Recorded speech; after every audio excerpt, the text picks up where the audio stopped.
Ladies and gentlemen, please rise.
Ladies and gentlemen, please be seated. Stadium security has asked that if you find any lost items throughout today, please notify the nearest usher. Missing items that have been turned in may be retrieved at the elevator lobby on the blue side or press side of the stadium. Ushers are prepared to escort children who have been separated from their parents to the lower concourse first aid rooms on either the blue or gold side concourse. Traditionally, children have been allowed onto the field for the hat toss, but due to security protocols, this year, no one will be allowed on the stadium floor until the official party has had the chance to exit the stage and the vice presidential motorcade has departed. Pay close attention to the instructions of ushers and security personnel who will grant access to the field at the appropriate time. Please do not move into the aisles or approach the stairs until after the hat toss. Children are asked to remain with their families until the conclusion of the ceremony. Finally, we ask that you be alert. Please report any suspicious activity to the nearest security officers or ushers. Thank you.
Some assistance would be.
Ladies and gentlemen, please rise.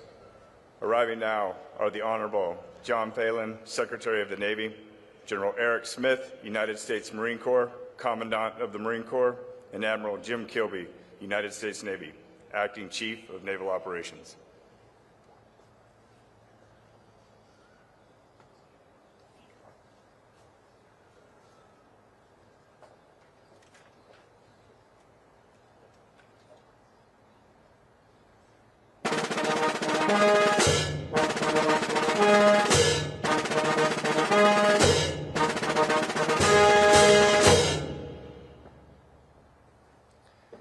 Ladies and gentlemen, the Honorable JD Vance, Vice President of the United States of America, accompanied by Vice Admiral Yvette M. Davids, United States Navy, the Superintendent of the United States Naval Academy.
Ladies and gentlemen, the Blue Angels, the Navy's Precision Flight Demonstration Squadron, will be approaching momentarily from the south behind us in a salute to the class of 2025.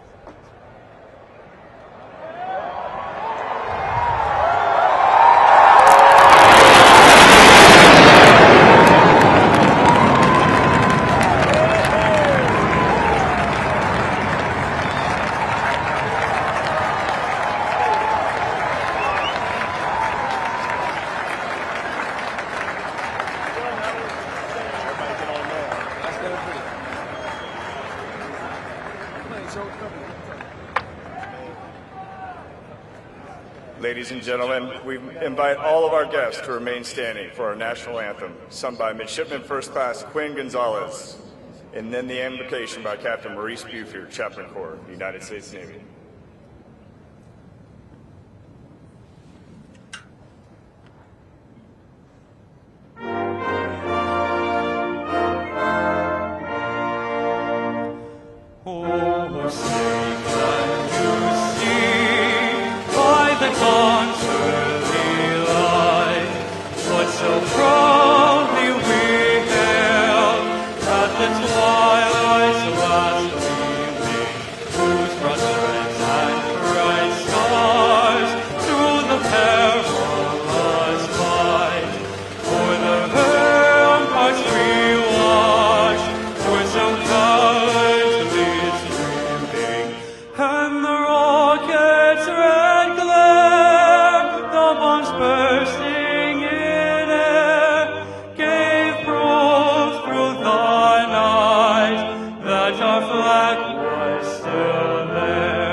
Let us pray.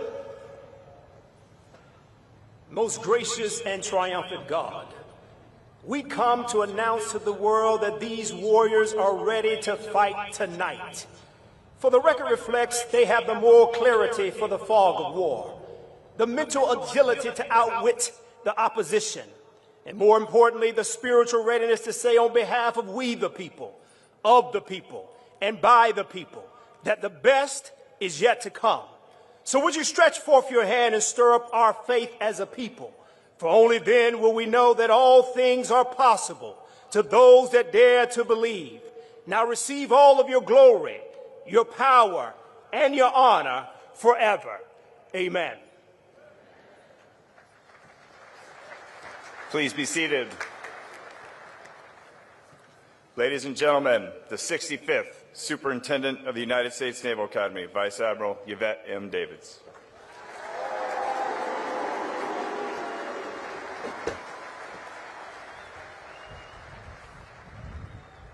Good morning, 2025.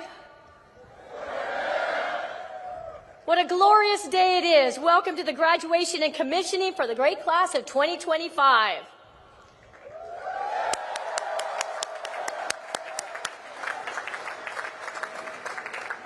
There should be no question about the significance of today. We have the privilege of hosting our Vice President, the Honorable JD Vance, the Secretary of the Navy, Secretary Phelan, the Commandant of the Marine Corps, General Smith, and the Acting Chief of Naval Operations, Admiral Kilby.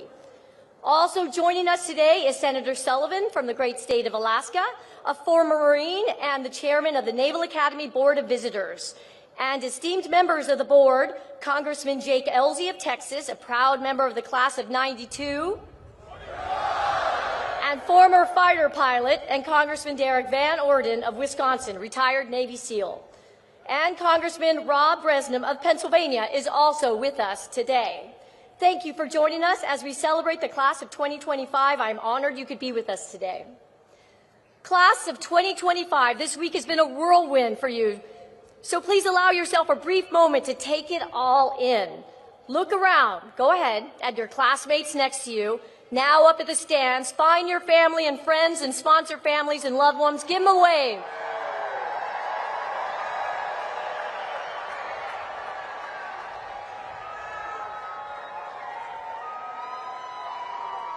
To all of the parents, grandparents, guardians, and mentors out in the crowd, I want to thank you for instilling the values that attracted your midshipmen to want to serve and to live a life of consequence. We are forever in your debt. And thank you to our amazing and incredible dedicated faculty, staff, coaches, and sponsor families who contributed to this class's development into officers of character dedicated to the profession of arms. So 2025, to those who have challenged you and pushed you to achieve greater things than you thought possible, to those who have supported you and mentored you, please join me in giving them a heartfelt round of applause.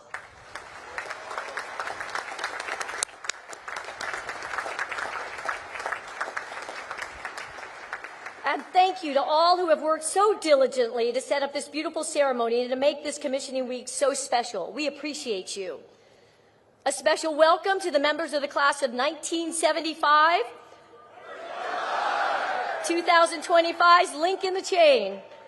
50 years ago, they graduated from our academy, and today they represent that 50-year link and shared heritage with the class of 2025. Thank you, class of 75, for being so active in the lives of these midshipmen since I-Day, inspiring them with wisdom, insight, and legacy. Now, 2025, I again ask that you look around, but this time, look at the exquisite Navy Marine Corps Memorial Stadium you are in.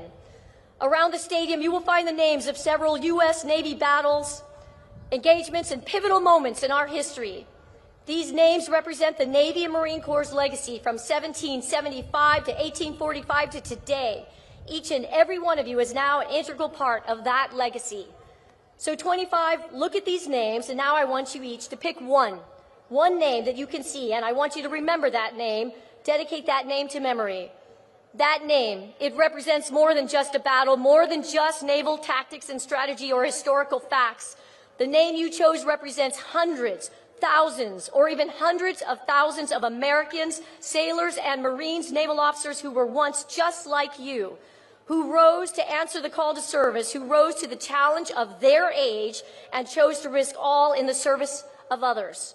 So 2025, while this stadium is a physical symbol and memorial to our Navy and our Marine Corps, always remember that you are the living legacy. You are the young people of our age who have chosen a life of service. Remember that name, and remember that you are assuming a rich heritage, a great honor, and a sacred obligation. But you have been preparing for this day and the assumption of those incredible responsibilities for the past 1,423 days since I-Day. Although this adventure is coming to a close, you are about to embark on many more. You are headed around the globe to places like Quantico, Pensacola, San Diego, Charleston, Norfolk, to Sasebo, Rhoda, and Hawaii, and to our international classmates who are soon to head home. A special congratulations to you. You each have an incredible future awaiting you. But know, Annapolis will always be here for you, and the Naval Academy will always be your home. And this moment right now, surrounded by your classmates and the legacy of those before you, this moment will be one of those that you will never forget. It will join other fond memories of crawling through mud and over obstacles at sea trials, bearing each other's weight as a team at Herndon twice, and swimming side by side at the first ever shellback ceremony. It will join memories of gloriously beating Army at every opportunity, of morning workouts with classmates before the sun has risen, the intensity of finals weeks, of incredible summer trainings across the globe that helped you find your operational calling, to your exceptional academic research capstone projects, and to the world-class musical and theatrical performances that showcase immense talent. And all of those shared experiences culminated today in your commissioning. And while today is the end of one chapter, it's the beginning of your careers as Navy and Marine Corps officers. On I-Day, you represented different corners of our nation and globe with different life circumstances and experiences. But now, at commissioning, you are a proud class of ethical warfighters who better understand the sacred oath you first took 4 years ago and will soon take again today. While we can never know with certainty what the future will hold for you or for our country, we do know that you are assuming a vital role. Your sacred obligation to our nation is to be prepared and to make sure that you and those that you lead are ready to both preserve peace and decisively win when called upon. Vice President Vance, Secretary Phelan, Commandant Smith, Acting CNO Kilby, and to all my shipmates out in the fleet, I want you to know The class of 2025 is strong. They are prepared and they are ready.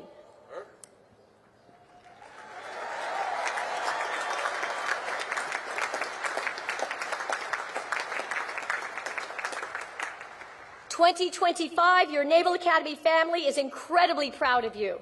I'm incredibly proud of you, and I can't wait to see what you will accomplish in the years ahead. It is now my pleasure to introduce our 79th Secretary of the Navy, the Honorable John C. Phelan.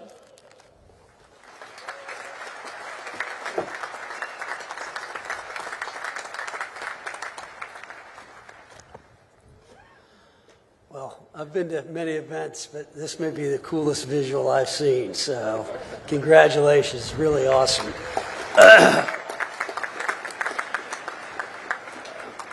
Mr. Vice President, Commandant, Acting Chief of Naval Operations, Superintendent, distinguished guests, faculty, staff, families, and most importantly, the class of 2025, good morning. Morning. Admiral Davids, thank you for the kind introduction. Serving as the 79th Secretary of the Navy is a privilege of my lifetime, and I thank President Trump for his trust and confidence in appointing me to this role. And it's a particular honor to welcome and thank Vice President JD Vance for his presence today. As a Marine and combat veteran, Vice President Vance represents what makes this nation great: courage forged through hardship, service defined by humility, and deep, unshakable belief that this country is worth fighting for. From the hills of Ohio to the battlefields of Iraq, and now to the halls of leadership in the White House, Vice President Vance's journey reminds us that honor is not given, it is earned. Thank you, Mr. Vice President, for your example, your service, and your continued leadership.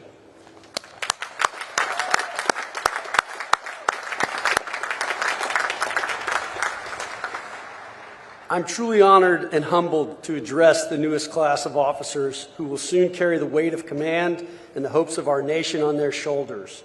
You have earned the right to wear the uniform, not merely through the rigor of academics or the trials of Bancroft Hall, but through your daily commitment to something larger than yourselves.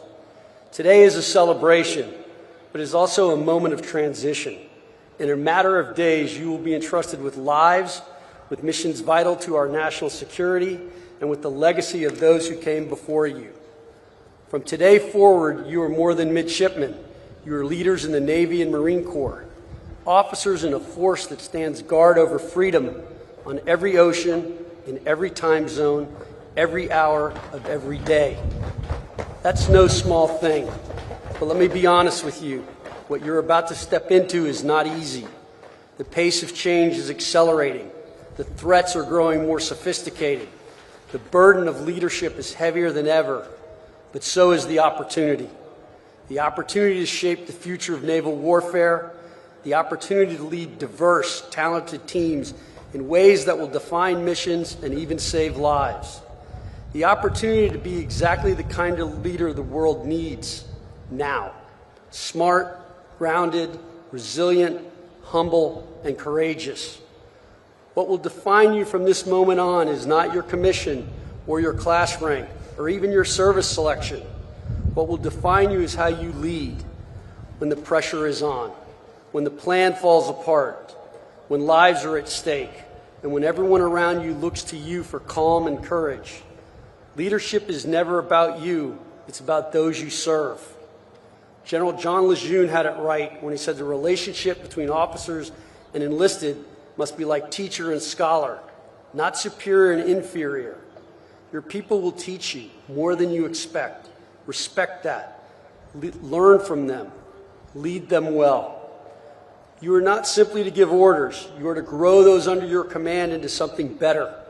Instill in them the core values of honor, courage, and commitment, not just with words, but through example. Now, a quick word about values: honor, courage, commitment. These aren't just words etched on academy walls or printed in manuals. They are your compass. And in a future filled with new technologies, cyber threats, and global instability, character will matter more than ever. You are inheriting a fleet that sails in a world full of complexity and consequence. We face adversaries who test the rule-based order at sea. We operate in an environment where innovation moves at the speed of relevance, and we must be agile, accountable, and adaptive, because lethality is just not about firepower. It is about clarity of purpose, efficiency of action, and unity of command. Admiral Rickover, the father of the nuclear navy, once said, "Responsibility is a unique concept. You may share it with others, but your portion is not diminished." You cannot delegate accountability. When the mission falters, your name is on the line. When it succeeds, share the credit. That is leadership. There will be days when you'll feel the weight or burden of leadership. That's natural. But on those days, remember this: you are not alone. You stand on the shoulders of those who came before you and beside shipmates who will have your back in ways that will stay with you for the rest of your life. You are stepping into a future that will test you, but I believe, we believe, the American people believe you are ready. Ready to innovate, ready to inspire, ready to lead in a Navy and Marine Corps that is evolving, modernizing, and building a more lethal, adaptable, and resilient force. You are the future of that force. So take pride in what you've achieved, take responsibility for what comes next, and take care of those you are privileged to lead. Your commission is more than a contract. It is a covenant with the American people. They trust you to defend this nation with honor, to wield power with restraint, and to lead with integrity, even when no one is watching. So, class of 2025, step forward with confidence, but carry within you the humility of those who came before. From the decks of destroyers to the cockpits of strike aircraft, from forward operating bases to submarines beneath the sea, you'll be the tip of the spear and the steady hand behind it. In closing, know this: your country is proud of you, not just for what you've done, but for who you've chosen to become. You are not just graduates, you are defenders of the Constitution, ambassadors of liberty, and the next generation of American leaders. May God bless you, your families, and the United States of America. Congratulations on this well-deserved honor. Thank you.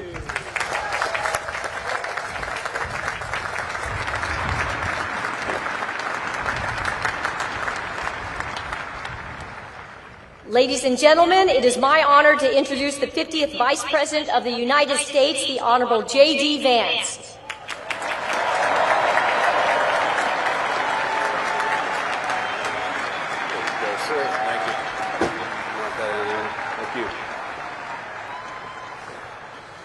Well, it is great to be with you here on this incredible day, and I gotta say, it's a pretty cool trick where when people say good morning, you guys say it back in unison. So let me say good morning to the class of 2025. Good morning, sir. I want to say, first of all, thank you all for having me, and thank you especially to Vice Admiral Davids and Captain Allman for your hospitality. Thank you as well, of course, to Secretary Phelan for that great speech, Admiral Kilby, and General Smith for all that you do for our country. First off, I want to say, both from me and from President Trump, congratulations to the class of 2025.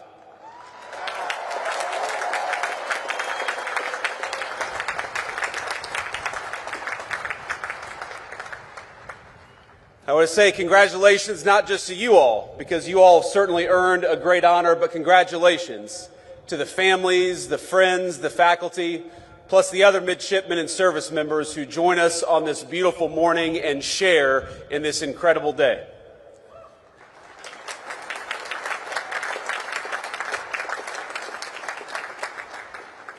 Now, it's always dangerous to give a politician a microphone, but I know that I am one of the very last things standing between you and your commission and your diploma. And so, out of respect, I just want you to know that this is only going to be a 3.5 or 4 hour speech. I hope you all brought your sunscreen because it's bright out here. But today is such an incredible day for you. Tonight, you'll celebrate in the finest tradition of the United States Naval Academy with great food and, of course, maybe a little drink.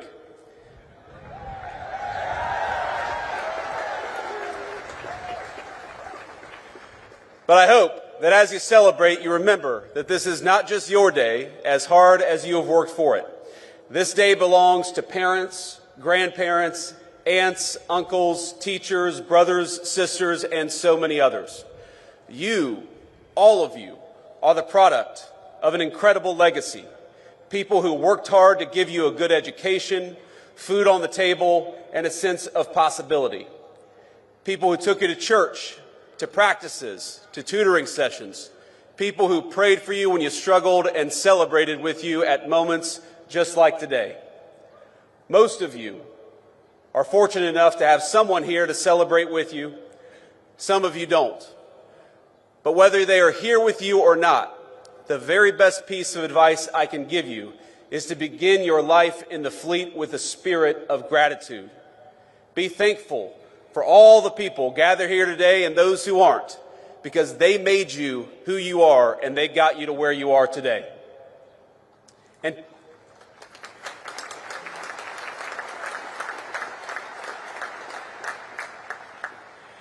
I hope you'll take from that gratitude a sense of duty. You owe it to the American people, to yourselves, but most of all to the people who sacrificed so hard to get you here. You owe it to them to do the best job you can, and I know that is exactly what you're going to do. Now, it's customary in speeches like this for people like me to offer words of congratulations and maybe a little bit of advice. Of course, I just did exactly that.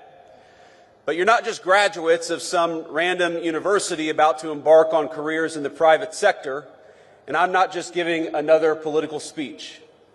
I'm your vice president, and the minute you walk off this stage with your diploma and your commission, you will be officers in the United States Navy and the United States Marine Corps, and that is an incredible thing.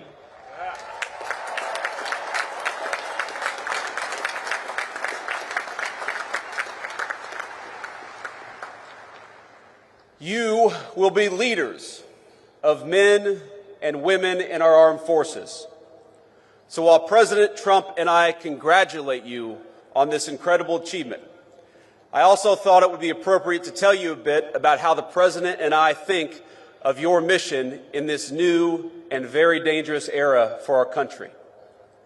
Now, last week, the President took a very historic trip to the Middle East, meeting with heads of state in Qatar, Saudi Arabia, and the United Arab Emirates.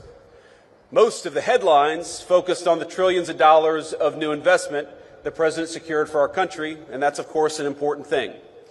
But I actually think the most significant part of that trip is that it signified the end of a decades-long approach in foreign policy that I think was a break from the precedent set by our founding fathers.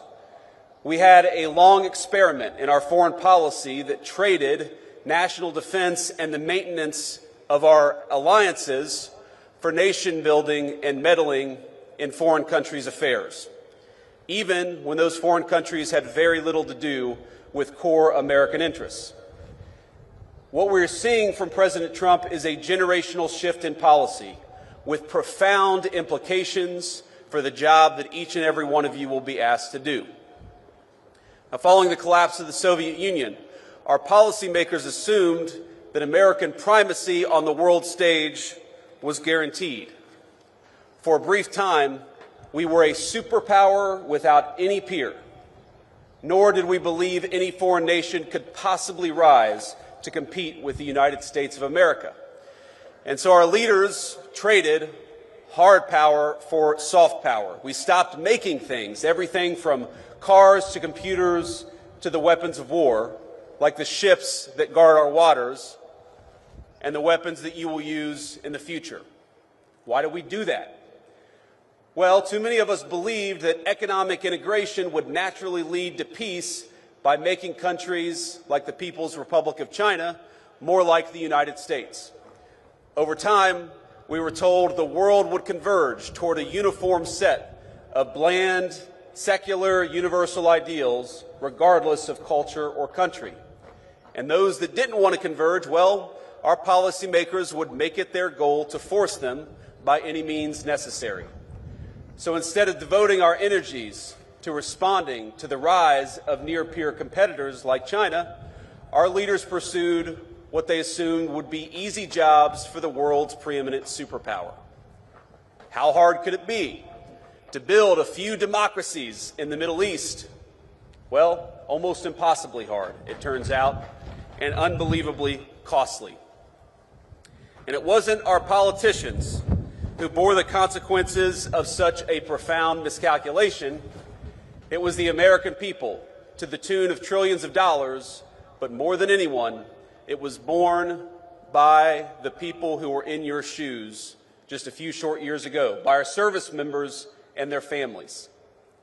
The tens of thousands of warfighters who sacrificed precious time, energy, and in some cases their very lives in the line of duty. They are the ones who bore the costs of past failure. Our leaders abandoned clearly stated strategic goals for lofty, often incoherent abstractions. This is how, for example, we wound up chasing a $230 million pier in Gaza that worked for a grand total of 20 days while injuring over 60 American service members in the construction and maintenance of that pier.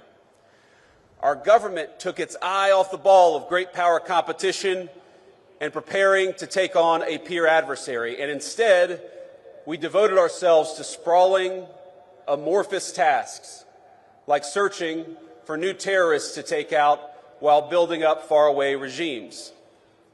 Now, I want to be clear. The Trump administration has reversed course. No more undefined missions. No more open-ended conflicts. We're returning to a strategy grounded in realism and protecting our core national interests. Now, this doesn't mean that we ignore threats, but it means that we approach them with discipline, and that when we send you to war, we do it with a very specific set of goals in mind. And consider how this played out in just the last major conflict we engaged in with the Houthis over in the Middle East.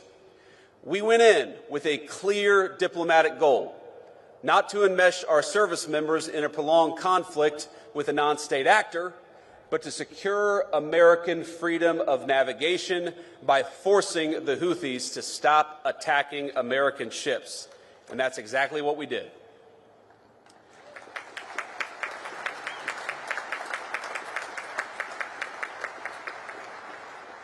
We pursued that goal through overwhelming force against Houthi military targets. In just the first 100 days of the administration, we were able to reach a ceasefire in a conflict that had been ongoing for nearly 2 years. That's how military power should be used, decisively with a clear objective. We ought to be cautious in deciding to throw a punch, but when we throw a punch hard, and we do it decisively, and that's exactly what we may ask you to do.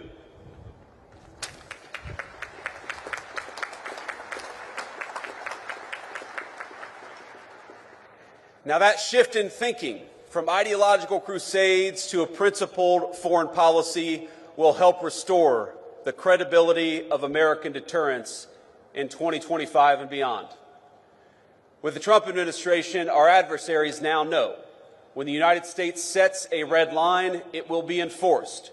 And when we engage, we do so with purpose, with superior force, with superior weapons, and with the best people anywhere in the world.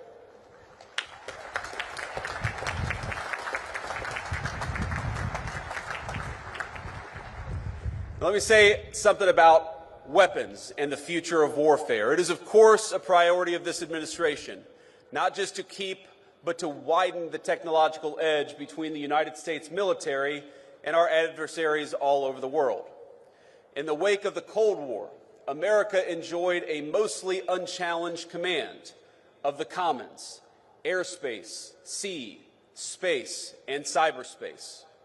But the era of uncontested U.S. dominance is over. Today we face serious threats in China, Russia, and other nations determined to beat us in every single domain, from spectrum to low Earth orbit to our supply chains and even our communication infrastructure. Technology has lowered the cost of disruption, and so we must be, all of us, not just smarter. We got to make sure that we send our troops to war, we do it with the right tools. We can no longer assume our engagements will come without cost. That's why the Trump administration is investing in innovation, rewarding risk takers at the Department of Defense, and streamlining weapons acquisition for the new century. Investing in cutting-edge weaponry like hypersonics is important, but just as important are the low-cost, high-impact technologies that are already transforming the battlefield, things like drones. And by the way, when we talk about innovation, innovation is not just happening in the laboratory of a defense contractor. Innovation increasingly is happening on the very battlefields that you will lead troops on. So that you are not just recipients of innovation, you're not just users of tools, you will very often be developing tools in this new century. Our lawmakers and military brass alike must learn to adjust to a world where cheap drones, readily available cruise missiles, and cyber attacks cause extraordinary damage to our military assets and our service members. And it will be you, the graduates gathered here today, who will lead the way for the rest of us. Your service will bring new challenges and environments, including ones unfamiliar even to those who have served before you.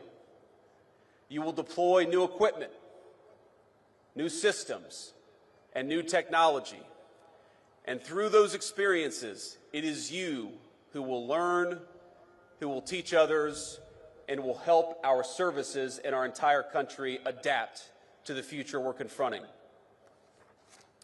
Now, the extraordinary education you have received is an investment by the American people, an investment not only in your courage, but in the strength of your minds and the promise of your leadership. Because your nation rests easier knowing that we have the most brilliant strategists and tacticians standing guard. Men and women like you, brilliant enough to preempt and, if called, fight and win the wars of tomorrow. And as technological change continues to transform the battlefield, it only heightens the importance for this administration, for our whole country, on investing in our military's human capital. That's you, in the well-being of our warfighters, in your brilliance, in your strategic innovation. Modernization isn't just about tactics and tools. It's about meeting the needs of our service members.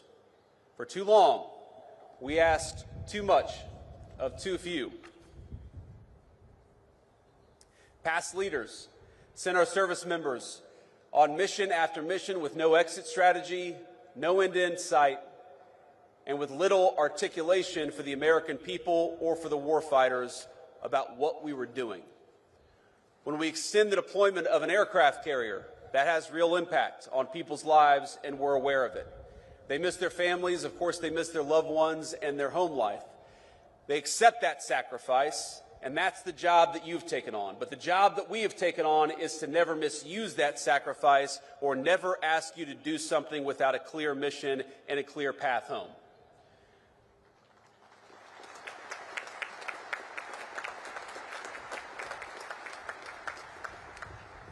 The Trump administration recognizes that our most valuable resources, it's you.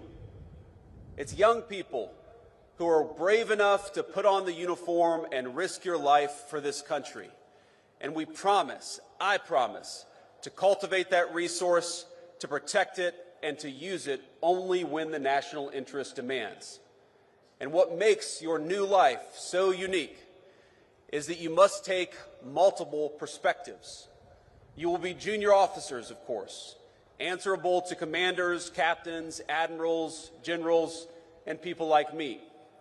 You will have to follow orders, even when you don't want to. And if I can offer one piece of advice from a junior enlisted guy to a bunch of new officers, to say that when you say with all due respect, That is not a get-out-of-jail-free card. I got chewed. These guys are laughing back here. I got chewed out more times than I can remember because I assumed that I could say whatever I wanted to so long as I said with all due respect before it. That's not how it works out. You learn that the hard way. But importantly, you are not just following orders. More often than not, you will be giving them. And just as I see you as our most precious resource, so you must see the men and women who call you sir and ma'am as your most sacred charge. You will not just be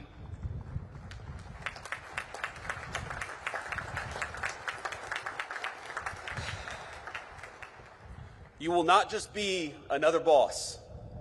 You will counsel them through triumph and tragedy.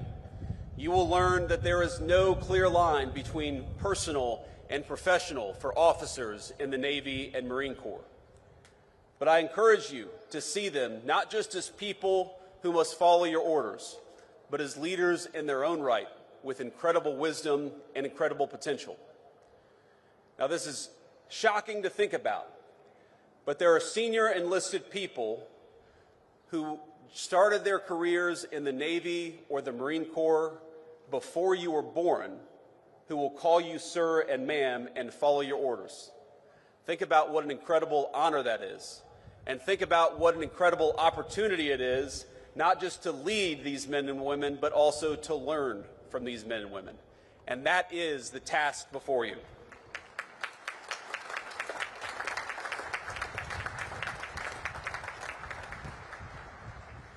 You will lean on that experience, of course, but still, you're very often, more often than not, you're going to be the one in charge. That is an honor, but it's a responsibility that ought to give you chills. You've made it now through one of the most demanding institutions in the entire world. You've earned your commissions, and you've stepped forward to serve at a moment when your country needs you now more than ever. But you're stepping into gigantic shoes, and it's worth taking stock of that as you prepare to receive your commission. Those of us who've served know that graduates of the Naval Academy, they have a certain energy, a certain aura, a certain respect when they're out there in the fleet. Let me just give you an example. Today is your day, of course, and you should celebrate. But in 3 days, the President and I will lead the most solemn occasion in our nation, Memorial Day at Arlington Cemetery. You'll learn, as I have, that when people say things like Happy Memorial Day, you appreciate the sentiment behind it, but you know that it's wrong. Because Memorial Day is not a happy day. And Memorial Day is not for those who served and came home. It is for those who served and didn't.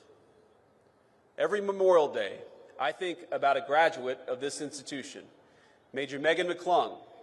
She was an officer I served with. She was bright, tough, and incredibly dedicated to her job. She arrived in Iraq not long after me and was killed in action not long after that. She loved this institution.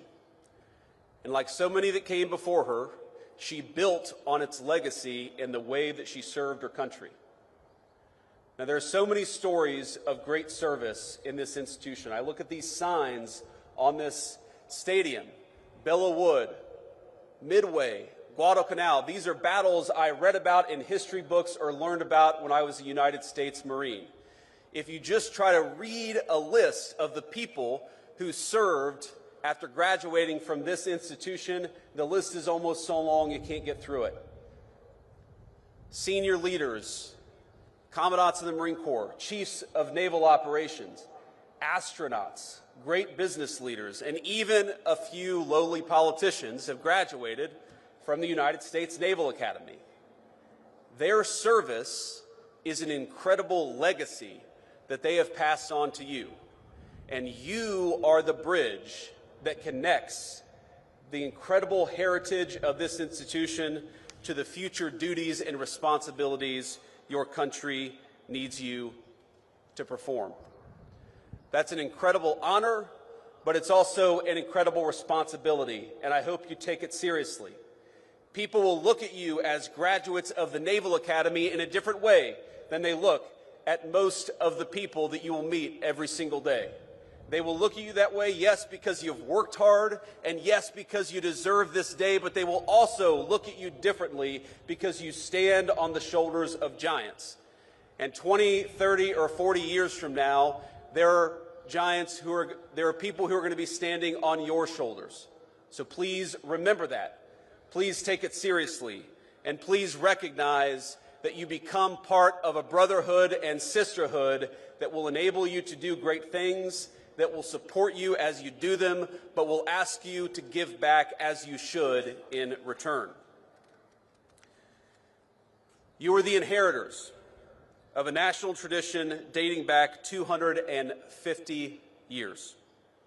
It began with John Paul Jones, and the founders of this country asked the United States Navy to take on the most powerful Navy on earth, and we won.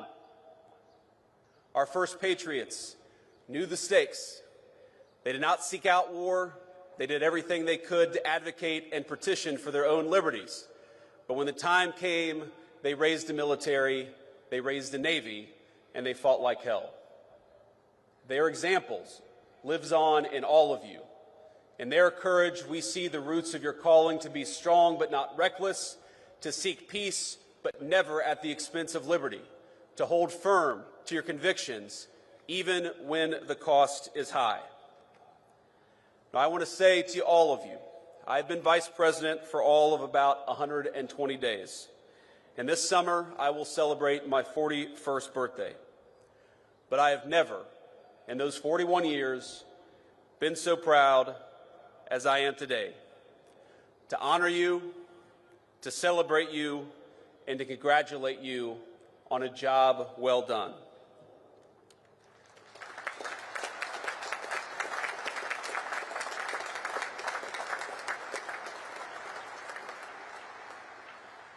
Now, I'm sure some of you share my politics and some of you don't. But I know today I speak for a grateful nation when I say we are rooting for you.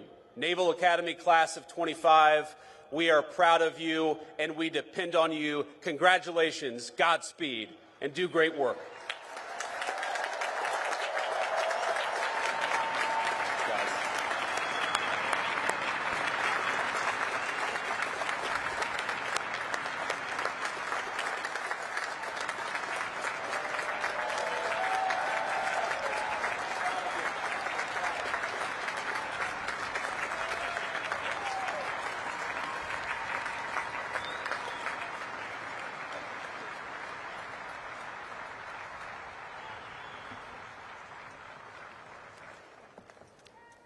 Thank you, sir.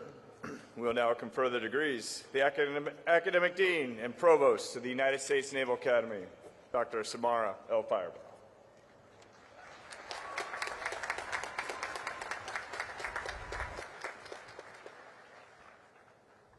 Successfully completing the requirements and demands of a Naval Academy education is no small feat. From I-Day to today, it's a steady dose of challenges, ranging from academic to athletic to leadership and character development. I have no doubt that each of you has been challenged, perhaps in ways you never thought you would or to levels that you never thought you could achieve, but you rose to that challenge, and we congratulate each of you for doing so.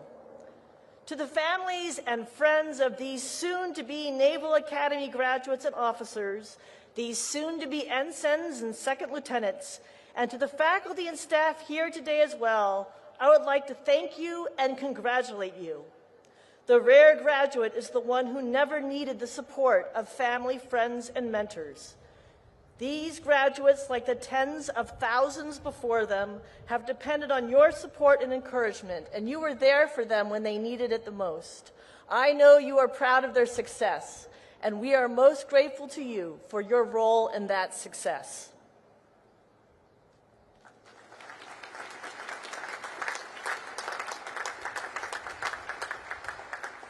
Candidates, please rise.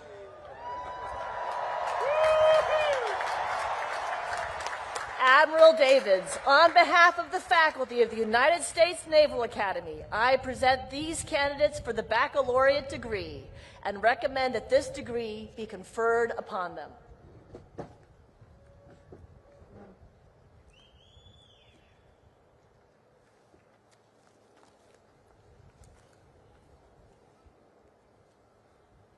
As you have successfully completed your course of study at the United States Naval Academy and have been recommended by the Academic Board as Superintendent of the United States Naval Academy and by virtue of the authority vested in me by the Congress of the United States, I confer upon each of you the baccalaureate degree with all rights and privileges thereunto pertaining.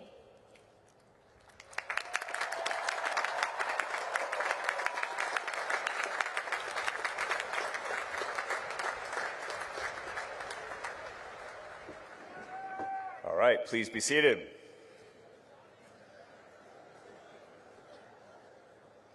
The Commandant of the Marine Corps, General Eric Smith, United States Marine Corps, will administer the oath of office to those being commissioned into the United States Marine Corps. General Smith, I present 257 midshipmen of the graduating class of 2025 to be commissioned into the Marine Corps.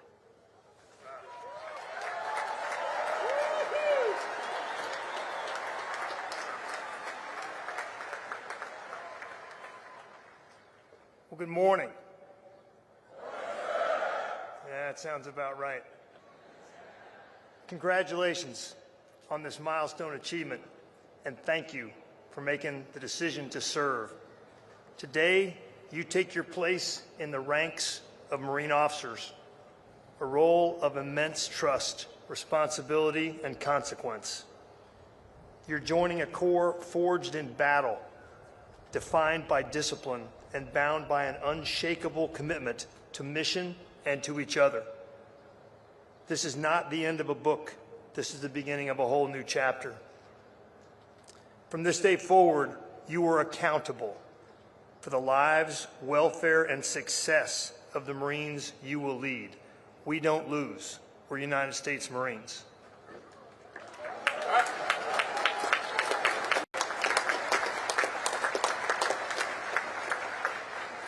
Your Marines won't follow you because of your rank. They'll follow you because of your example, your judgment, and your character. You're inheriting a legacy built by those who led with courage at Belleau Wood, ingenuity at Incheon, and resolve in Ramadi. The legacy is now yours to carry, to protect, and to pass on to the next generation of Marines.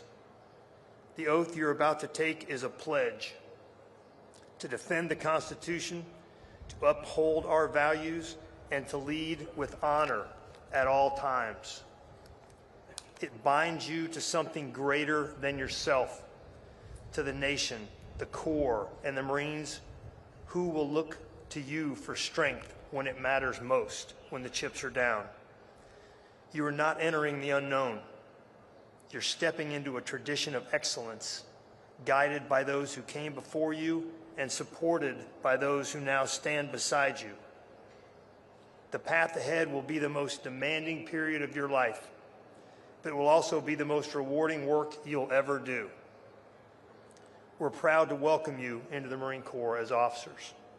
The nation expects much from you, and we know that you're ready. Graduates to be commissioned in the United States Marine Corps, rise.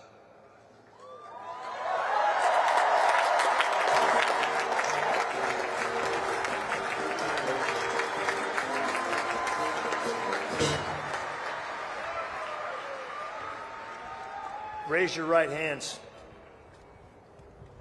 Having been appointed as Second Lieutenant in the United States Marine Corps to rank from 23 May 2025, I'll ask you this.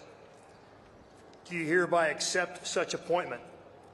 And do you solemnly swear that you will support and defend the Constitution of the United States against all enemies, foreign and domestic, that you will bear true faith and allegiance to the same, that you take this obligation freely without any mental reservation or purpose of evasion, and that you will well and faithfully discharge the duties of the office on which you are about to enter. So help you God.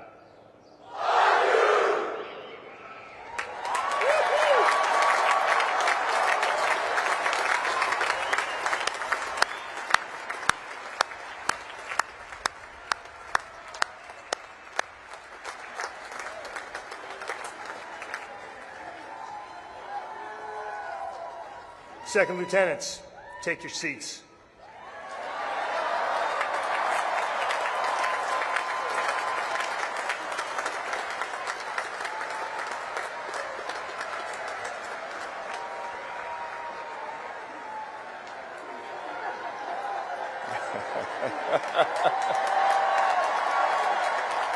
Get him, Adley.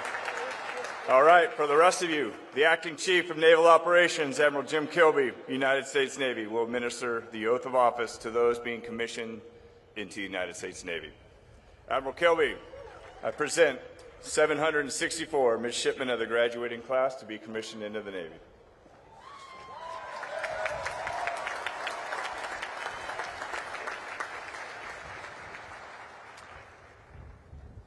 Well, good morning.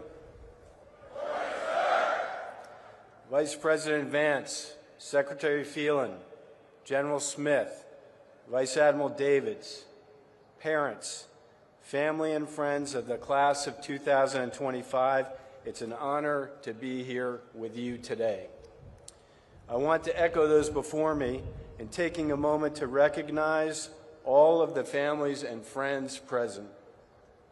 Each of you had a profound impact on the men and women in front of me, instilling in them the values, will, and courage to serve something greater than themselves, a decision that sets them apart from their peers. Thank you for your continued support. Class of 2025, congratulations on joining the world's premier maritime fighting force.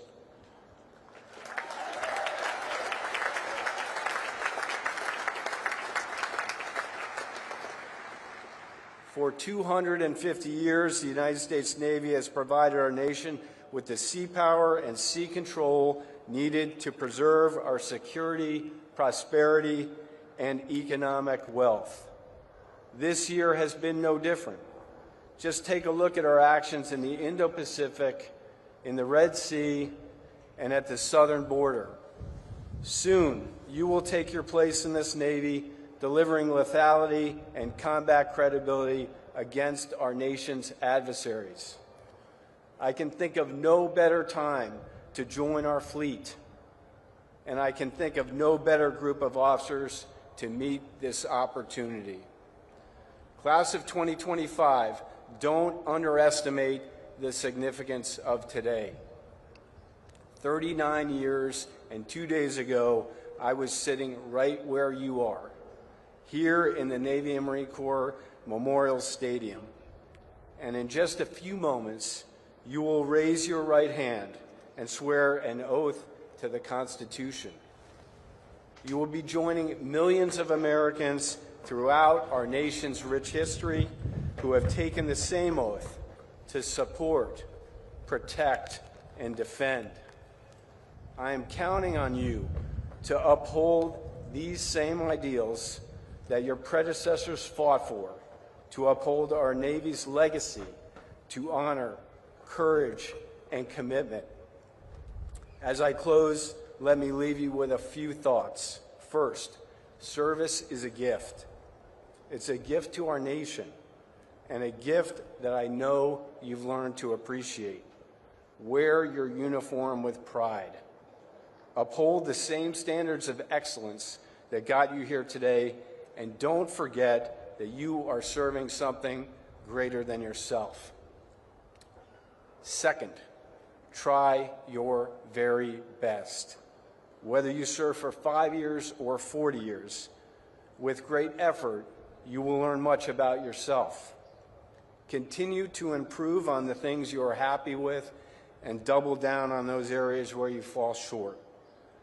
Your future bosses don't expect perfection, but they do expect effort. And finally, I recommend a routine check-in with your family. They love you and will always be a source of strength and support as you navigate your service. Soon to be ensigns, I am proud to serve alongside you. I am proud to call you shipmates, and I can't wait to see what you will do in the fleet. Thank you for choosing to serve our nation in uniform, and thank you for committing yourselves to the world's greatest Navy. You absolutely made the right choice. Congratulations, and bravo, Zulu, on a job well done.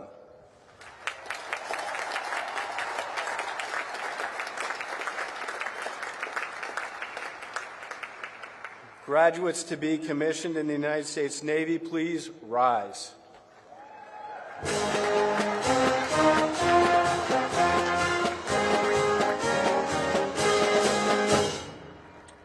Please raise your right hand.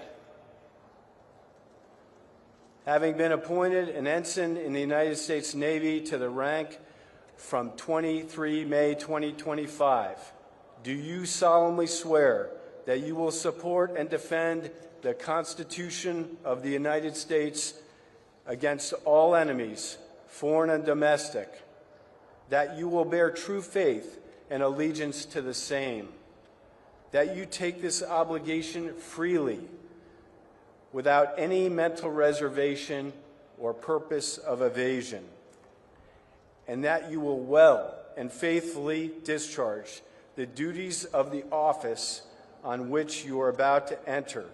So help you God.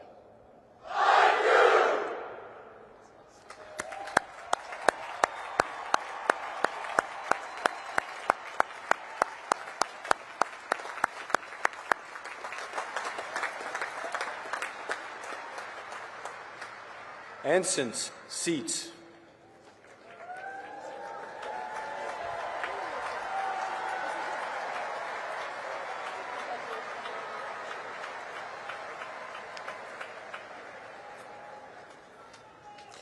Ladies and gentlemen, today we will graduate 1,048 men and women who have met the many challenges of 4 years at the Naval Academy.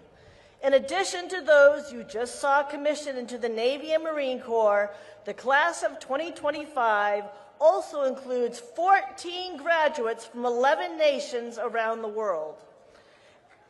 At this time, we invite these international graduating midshipmen to stand when their name is called, along with members of their national delegation who are in attendance today.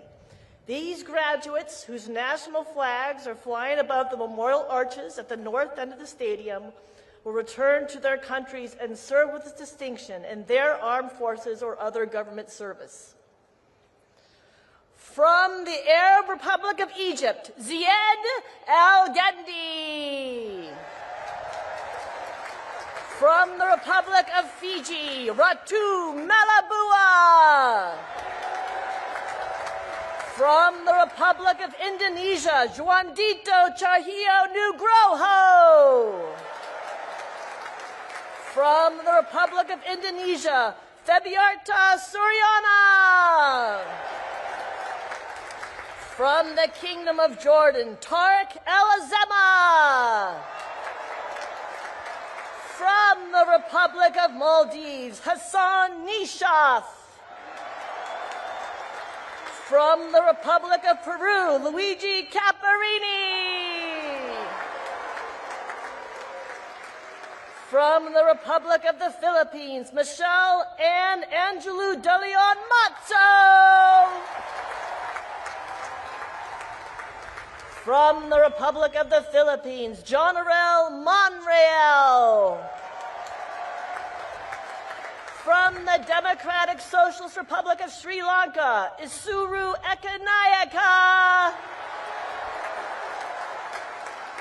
From Taiwan, Zhenyi Zhou. From the Kingdom of Thailand, Poonrapi Praki. From the Republic of Tunisia, Muhib Ben Mefta. From the Republic of Tunisia, Mohammed Jerbi. Thank you. Seats.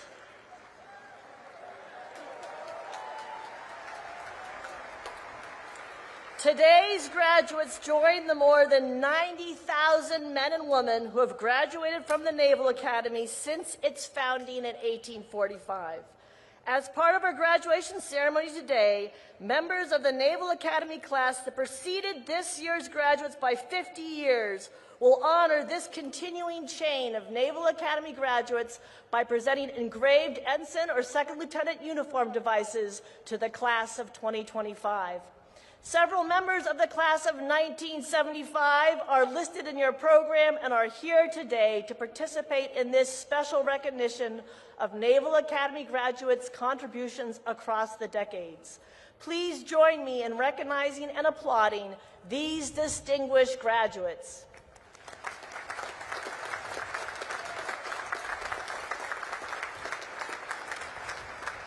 Finally, before we begin introductions of individual graduates, I should remind you of an important Naval Academy tradition. The parents and friends of each graduate are invited to stand when that graduate's name is called. In that way, we can recognize your contribution to the achievement of these fine young men and women. The Vice President will now present diplomas to those individuals graduating with distinction. Those members of the class of 2025 graduating with distinction, please rise.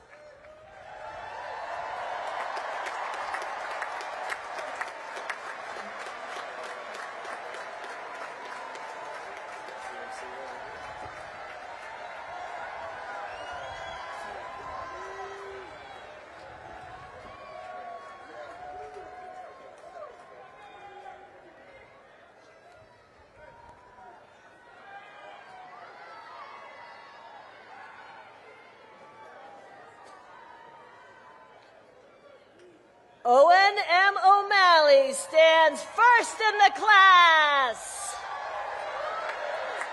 Andrzej J. Korlecki.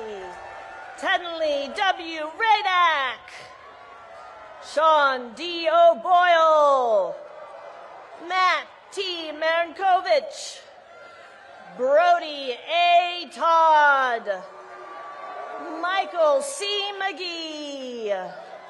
Sebastian G. Sherry. Ethan S. Perdue. Soleil Shi. Victoria J. DeCarlo. Nathan A. Broomfield. Zachary Z. Pegg. Harrison A. Kaplan. Emma E. Fromelt. Connor W. Pettigrew. Reese M. Winter. Aiden L. Plain. Jacob L. Price.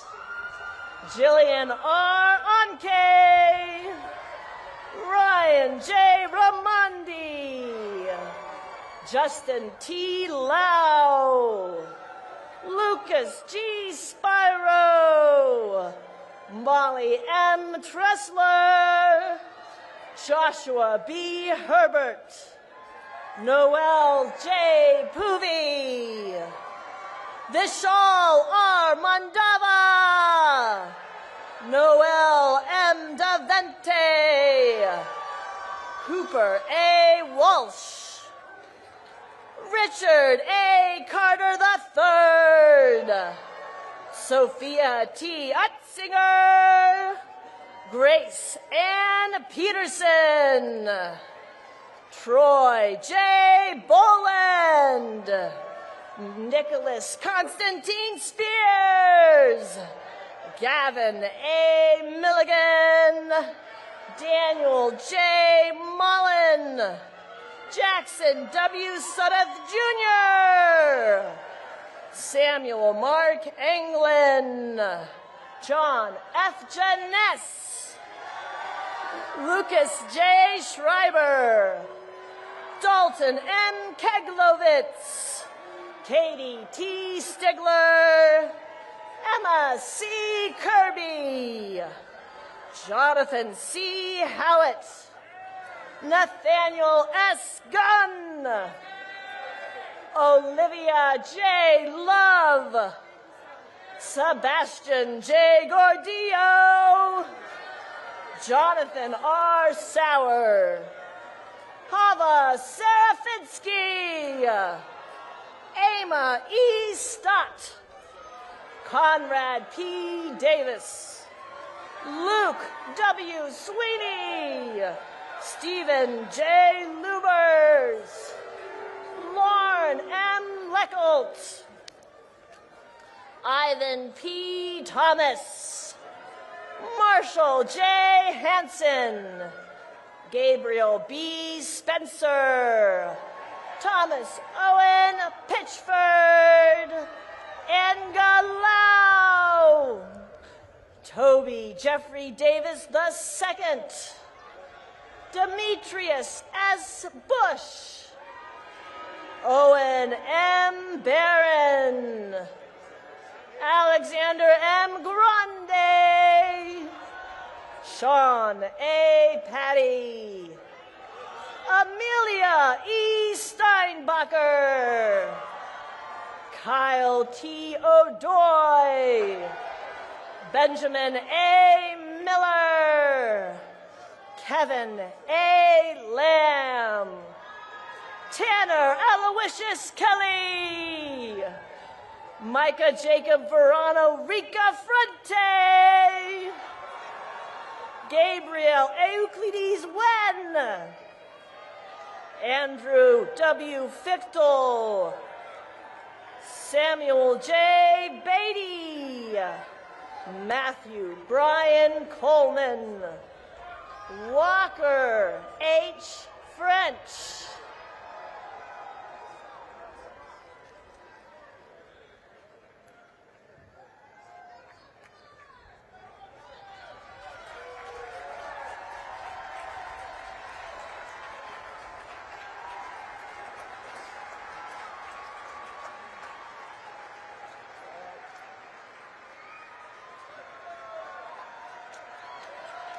Morgan Noel Eater, Matthew D. McClelland,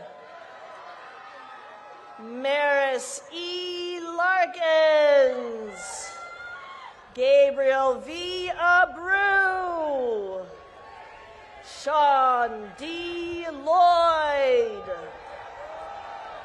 William J. Sanchez, Landon M. Buford, Daniel R. Barber, Sean D. Miller, John K. Jabor, Alexander A. Asadikani, Benjamin M. Balmer, Riley B. Reeves, Andreas E. Huscher, Elizabeth A. Jendrysik, Ronald W. Miller, Jenna M. Bargefried, Wyatt J. Kuhn, Silas P. Costro, Alston J. McCaslin VII, Jacob W. Dubberly, Abigail A. Lutz, Leo P. Wagner, Nathan W. Sherry Jr., Duncan J. Ailes, Timothy D. Wright, Ethan J. Tolentino, Hannah L. Lakeford, Matthew J. Lee, Abigail Abigail P. Parker. Alex M. Traynor.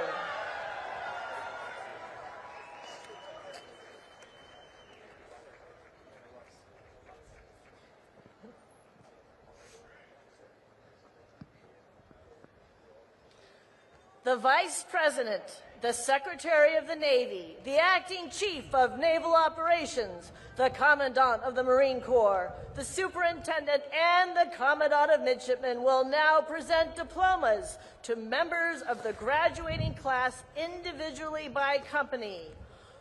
Odd-numbered companies will receive their diplomas from my left, and even-numbered companies from my right.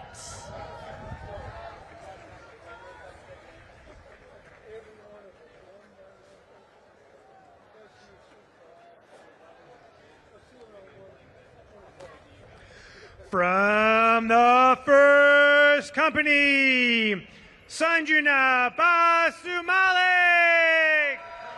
From the second company, Carl Gabriel F. Adriano. Joshua J. Kofer. Maya E. Barcelo. Benjamin W. Countess. Robert L. Benson. Anna B. Drinkard. Noah E. Blum. Braden W. Folkersma. Jessica M. Carruthers. Daniel C. Frere. Elizabeth J. Cermak. Luke F. Casper. Gavin J. Choi. Piper M. Geisler. Luke V. Dixon. Amber C. Hodges. Nathan Y. Faust. William T. Holsinger. Creedon G. Folger. Julia R. Horton. Wyatt W. Gleed. Shankar S. Jambunathan. Devin K. Gordon. Tyler S. Kasawagi. Anthony W. Harrington. Jude M. Crick. Haley N. Hoffman. Joseph S. Lee. Brock C. Houston. Adley Louis Sion. Michael G. Caliphate. Grace E. Lout. Emmett C. Kirby. Lily E. Lutz. Natalie H. Kramer. Brian L. McLean. Michael D. MacDonald. Maxwell J. Mondo. Lucas S. Merritt. Grace C. Oliver. Andres D. Ruiz. Caleb W. Shade. Joshua X. Silva. Xavier B. Sturdaffen. Thomas R. Sneed. Kevin K. Sung. Campbell T. Spates. Luke Z. Thiemann. Christopher J. Stumpf. Addison E. Wilbur. Joy D. Texera. Ursula C. Wise. Kyler D. Villa. From the third company, Grace J. Bean. Eleanor G. Veazey. Thomas T. Bowie. Ryan W. Waba. Chloe M. Clausen. Rebecca V. Wiley. Randall S. Swiner. From the fourth company, William Carter Ash. Joseph W. Deegan. Cameron J. August. Isabella S. Fadulin. Jack H. Began. Margaret C. Geiger. Charlotte F. Blish. Samuel T. Graham. Ethan A. Borse. William G. Gravitt. Stelios E. Boyaki. Wesley S. Kim. Charlotte C. Brailsford. Roman J. Larocco. Luigi G. Caparini. Kyla R. Manning. John M. Crotty. Ann J. McCollum. Eolua Katitan Idada. Cyrus S. McLeod. Dylan S. Dixon. Ross L. Moore. Gavin C. Gregorek. Joshua L. Moran. Paulina I. Hollis. Jack T. Norton. Chris T. Johnson. James A. Roney. Lane N. Londas. Julian J. Trilling. Caress S. Mack. Justin K. Werner. Megan V. Marengo. Tyler K. Woodworth. Keanu D. Mark. From the 5th Company, Mason Y. Banks. Charles K. Miller. Grace E. May Bloty. Byron E. Rhodes. Peter J. Carino. Jolieste J. Romero. Luke J. Dever. Anuj R. Sursaker. Athena T. Din. Caden M. Smith. Linnea C. Forsberg. Amelia R. Snyder. Maria A. Graffoff. Ian C. Stewart. Alan Hum. Michelle R. Swetzel. Luke J. Hess. Jonathan T. Swift. Bobby D. Alls. Rebecca J. Van Vliet. Major B. Kent. Michael C. Whelan. Frank Min Gyu Kim. Jaden E. Young. Nicholas D. Madonna. From the 6th Company, George K. All. Liam G. McInerney. Josephine T. Bauer. Luke T. Nestor. Hayden R. Belcher. Brandon D. Pelletier. Joseph P. Chase. William A. Robinson. Zenny Cho. William M. Schlepper. Keelan M. Daly. Benjamin G. Snyder. Joshua D. Dowdy. Jocelyn K. Schoen. Joshua A. Escobedo. Cameron D. Smith. Delaney K. Feeney. Christian K. Yoon.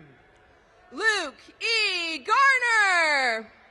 From the 7th Company, Everett C. Andrew. Jeremiah A. Gilbert.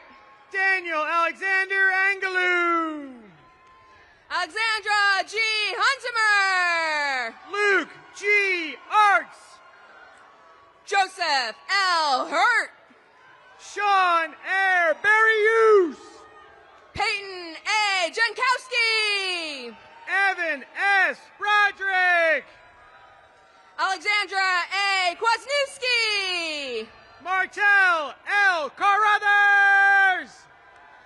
Johanna K. Lim. Alex M. Conway. David Lynn. Connor W. Delahunt. Porter J. Markel. Pierre Louise G. Desoblin. Davina D. Mather. Yvonne Y. Fu. Emily F. Mezzanisi. Connor P. Gerard. Nicholas A. Munoz. Jenna H. Hahn. Colin M. Ramos. Julia L. Ricky. Carson T. Shane. Anthony T. Kuvek. Tyler S. Sickler. Nico T. Laurel. Emiliano Torres Valencia. Jonathan Lee. Caleb M. Walker. Tara N. Mahoney. Jason R. Whitaker. Troy M. Myers. Patrick M.J. Wilson. Justin N. Reed. From the 8th Company, Clarice Joy B. Absalon. Riley A. Rose. Alyssa E. Baez. Aurora Raquel Sandoval. Tatiana C. Bavarnik. Jacob F. Shepman. Charles R. Francisconi. Lana Bay Schmidt. Jacob W. Frick. Emma Ann Single. Liliana D. Gemma. Abdan Augusto de Jesus Viva Tejadas. Kayla E. Gibbons. Catherine A. Weaverling. Santiago Grisales Arboleda. Darby E. Whalen. Xavier M. James. From the 9th Company, George W. Bolcato Jr. Dahlia M. Kilgore. Samantha L. Bollinger. David H. Kreidler. Titan A. Case. Herbert E. Lacey III. Blakely J. Creamer. William R. Lane III. Miliano Crespo Perez. Jennifer T. Luong. Zachary J. Cudney. Thomas I. McNew V. Alyssa J. Daly. Zachary J. Meyer. Heath R. Edinger. Elizabeth L. Rainier. Mitchell B. Fisher. Nazir W. Rogers. Benjamin A. Grebe. Mila J. Romero. Haley R. Harris. Mackenzie R. Rouge. Aiden J. Hogan. Gil A. Sahagan III. Andrew R. Jones. Jacob A. Swanner. Benjamin P. Keenan. Alexander R. Trinidad. Eric Mason Lindsay Jr. Jaden T. Washington. Aaron Air Nicastro. From the 10th Company, James P. Analt. Joseph E. Ooster. Jaden G. Browning. Nathaniel J. Poovey Jr. Andrew K. Bowie. Jordan Leo De Jesus Quiles. Burgess. Charles E. Rulinson. Jessica A. Cervantes. Ryan M. Schleicher. Matthew S. Cho. Parvati Shankar. Tyler E. Cox. Karina M. Skidmore. Miles D. Evans. James C. Stubbers. Tyron L. Francis Jr. James Henry Thomas III. John B. Griegel. Benjamin R. Twani. Hannah N. Han Kim. Creighton J. Ward. Guy Alexander Jacob. Sonny J. Watkins. Joshua A. Conderhunt. From the 11th Company, Leanne P. Beckman. Miller R. Lambert. Aiden J. Bear. Emma G. Mortensen. Dayton E. Bottom. Ramon Mendoza.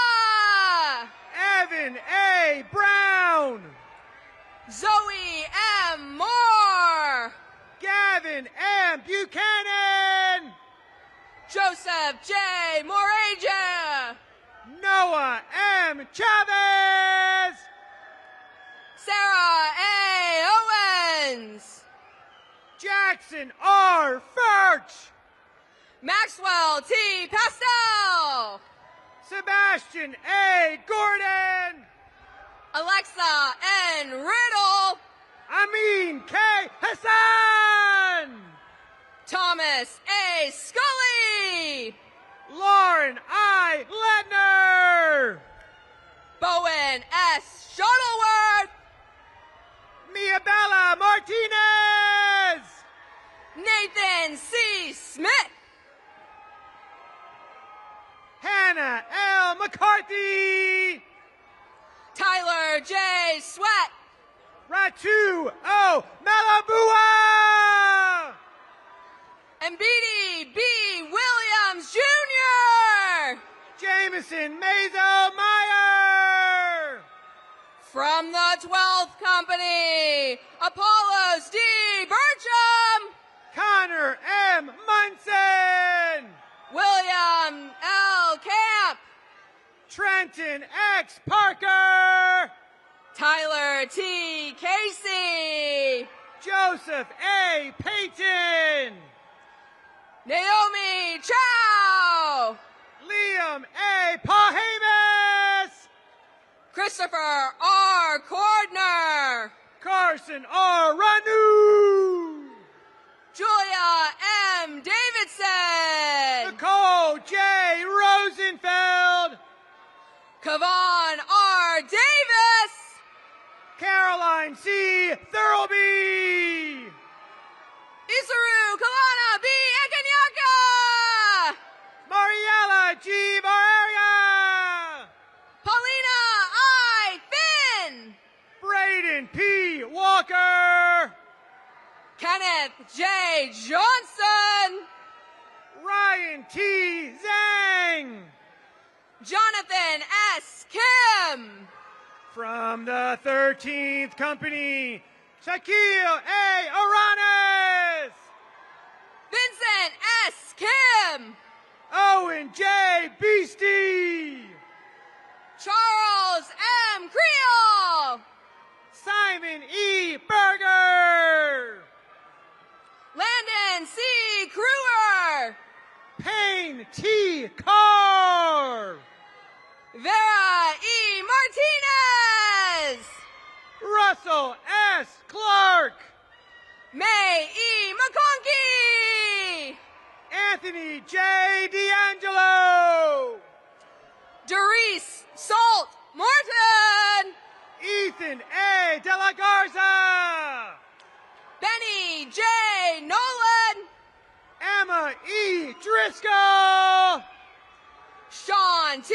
Ostrowski. Brett P. DeMay. Stephen T. Prouse. Caroline A. Eggert. Augustus L. Reed. Ethan M. Gamble. William L. Swent. Isaac W. Grayland. Emmanuel Tavares. Grace C. Huber. Emily R. Vella. Owen E. Huntington. Alexander C. Vester. Maya L. Kessner. Henry S. Williams. Luke S. Kim. Quentin J. Wright. Peter J. Lee. From the 14th Company, Sebastian R. Allen. Thomas Q. McBride. Maharlika X. Archuleta. William L. McCrate. J.D. Bankston. Renee M. Murphy. Javon M. Bouton. Alyssa J. Parendo. Lauren E. Bryant. Michael A. Ponenti. Matthew F. Crotty. Emma G. Reichendel. Martha G. Fields. Margaret K. Schuler. Daba K. Fofana. Anthony D. Swanner. Isaac S. Fraley. Ryan D. Swanson. Amanda G. Graziano. From the 15th Company, Charlotte M. Bourgois. Christopher R. Jones II. Keegan S. Caldwell. Daniel T. LaFar. William A. Champagne. Elizabeth J. Lee. Brianna L. Chinamay. Alexander Liu. Jada D. Cortez. James E. Lyon. Zane G. Day. Alexander S. Mamula. Abigail C. Greenholch. Liam M. McCarthy. Sarah Beth E. Joyner. Slade A. Merck. Victoria H. Leeson. Elizabeth D. Meyer. Finbar O. Lindsay. Joshua J. Milford. Griffin R. Martinez. Finian C. Prescott. Stephanie Till Mildane. Reed E. Romo. Luke J. Morley. Andres McCann Santana Pacheco. William M. Wynn. Daniel Y. Shin. Aiden T. Patel. Lauren E. Steinberg. Zachary A. Palamandan. From the 16th Company, Nolan R. Barber. Logan D. Point. Lindsay E. Baisha. Purapi Marquis. Nicholas C. Barunio. Timothy J. Rao. Hanson Chang. Waswa E. Robbins. Thomas P. Christie III. Frederick E. Rushton. Henry C. Fry. Nicholas J. Summers. Bradley J. Glass. Shane R. Cipher. Ariana J. Gomez. James B. Tadlock. Jacques X. Guillaume. Daniel M. Villanuevo. Michael R. Heller. Amanda R.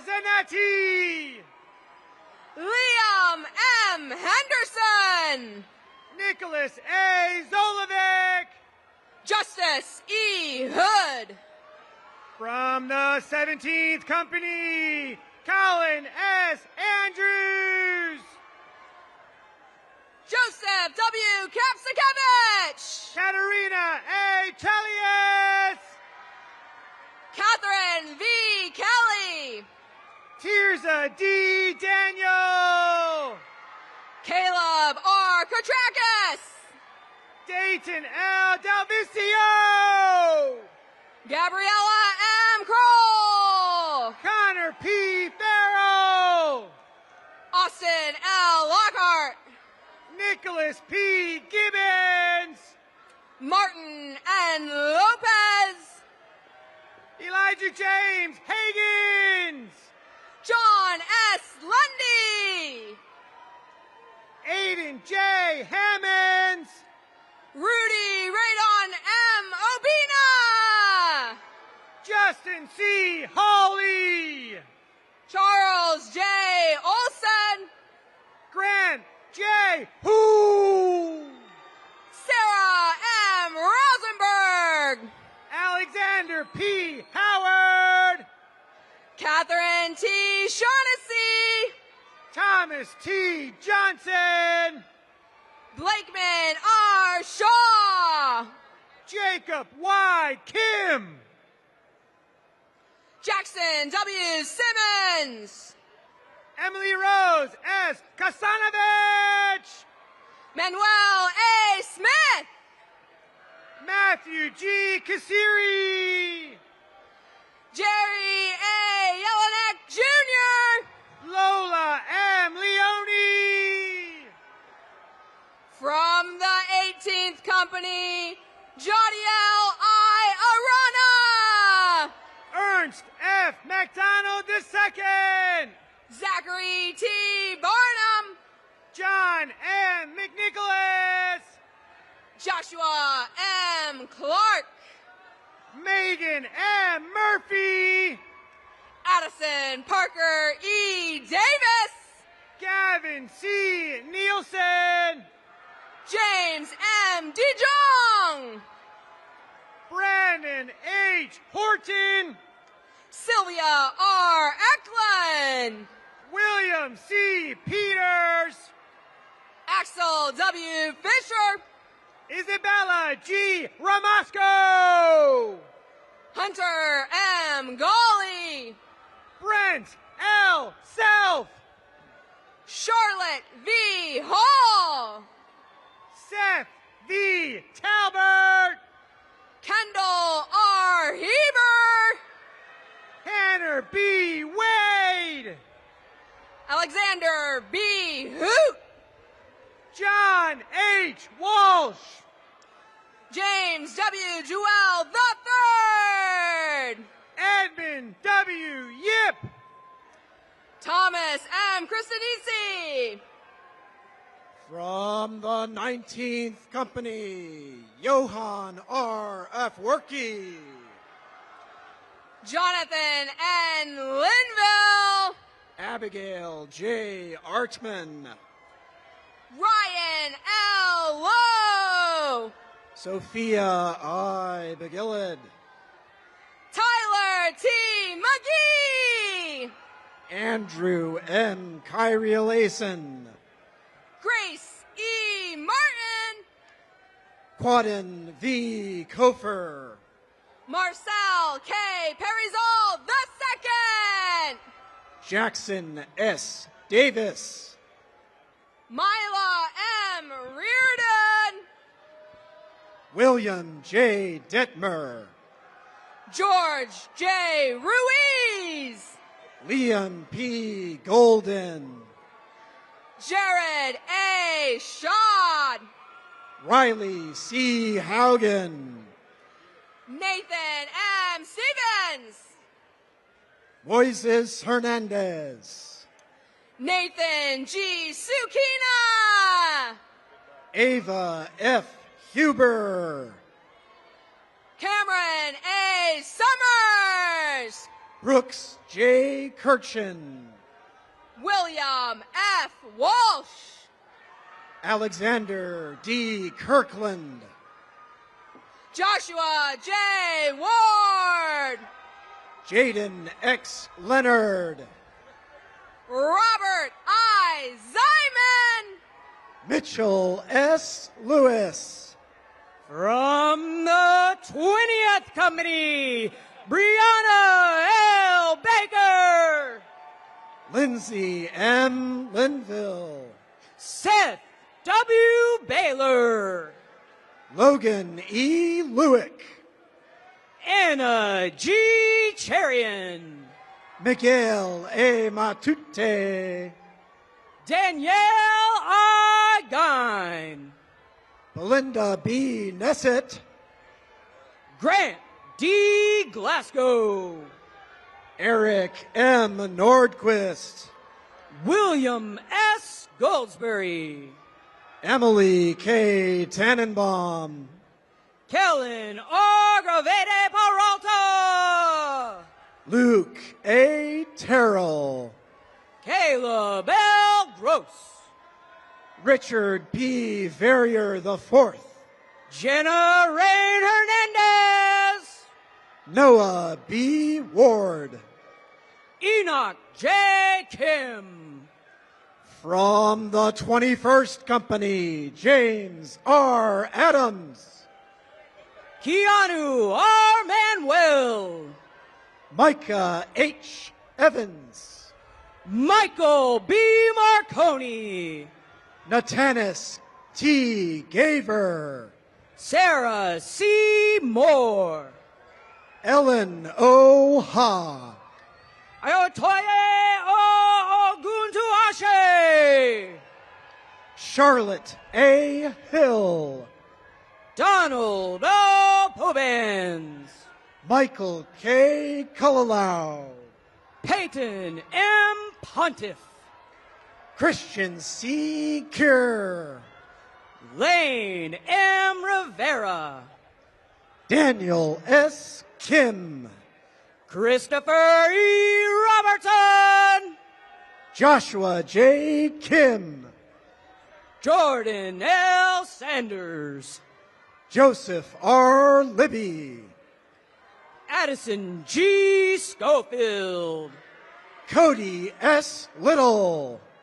Carson J. Sloat.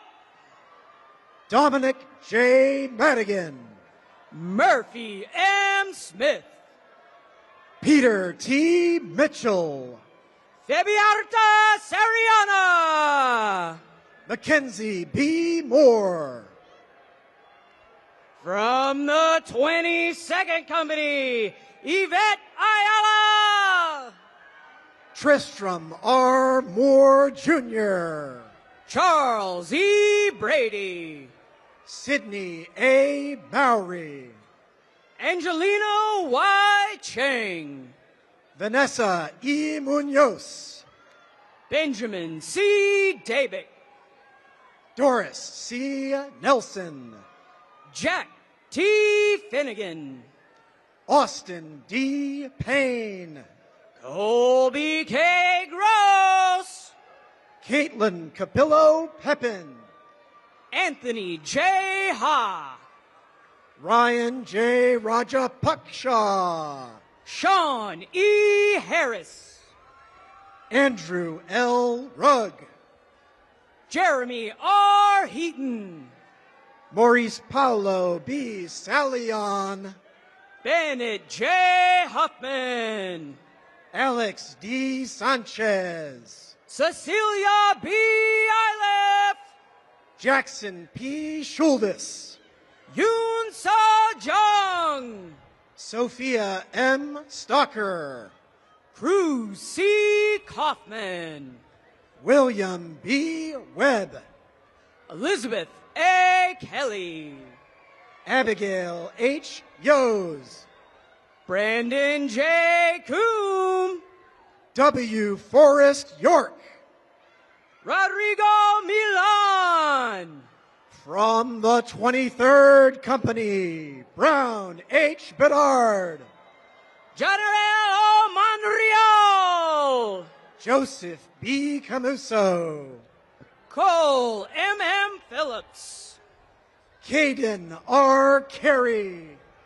Joshua D. Potts. Darius D. Dix. Jaheim A. Scott. James P. Flanagan Jr. Alexis N. Smith. Madison N. Gamble. Bennett M. Stenberg. Andrew H. Hare. Turner B. Stepp. David P. Hill. Victoria A. Trevino. Connell T. Hospitales. Jordan R. Urea. Jillian B. Hugh. Connor J. Walcott. Camden C. Johnson. John Luke Warner. Abigail M. Kim. From the 24th Company, Kylie E. Bedard. Thomas F. Maldonado. Joseph P. Bell. Joshua A. McGill. Muhib Ben Mefta. Mimi W. McHugh. Connor M. Cranfield. Caroline M. Meadows. Leonard Cummings III. Dennis J. Moynihan III. John G. Freeman. Ryan M. O'Day. Brianna N. Gibson. Riley J. Reithman. Thomas L. Goldenberg. Robert M. Thompson. Noah J. Harding. Mabel E. Urrutia. Deshaun L. Horton Peel. Margaret D. Ward. Lillian S. Wong. Solomon A. Woldeselassie. Thomas F. Inman. Caroline E. Ziegler. Jeremiah S. Kim. Anthony M. Zumbar. Nathan S. Lee. From the 25th Company, Daniel Hamer. Julamber M. Maige. Isaac E. Abbott. John L. Mandish. Owen S. Archer. David A. Mendoza. Thomas D. Chase Jr. Isabel T. Navolio. Riley W. Clautis.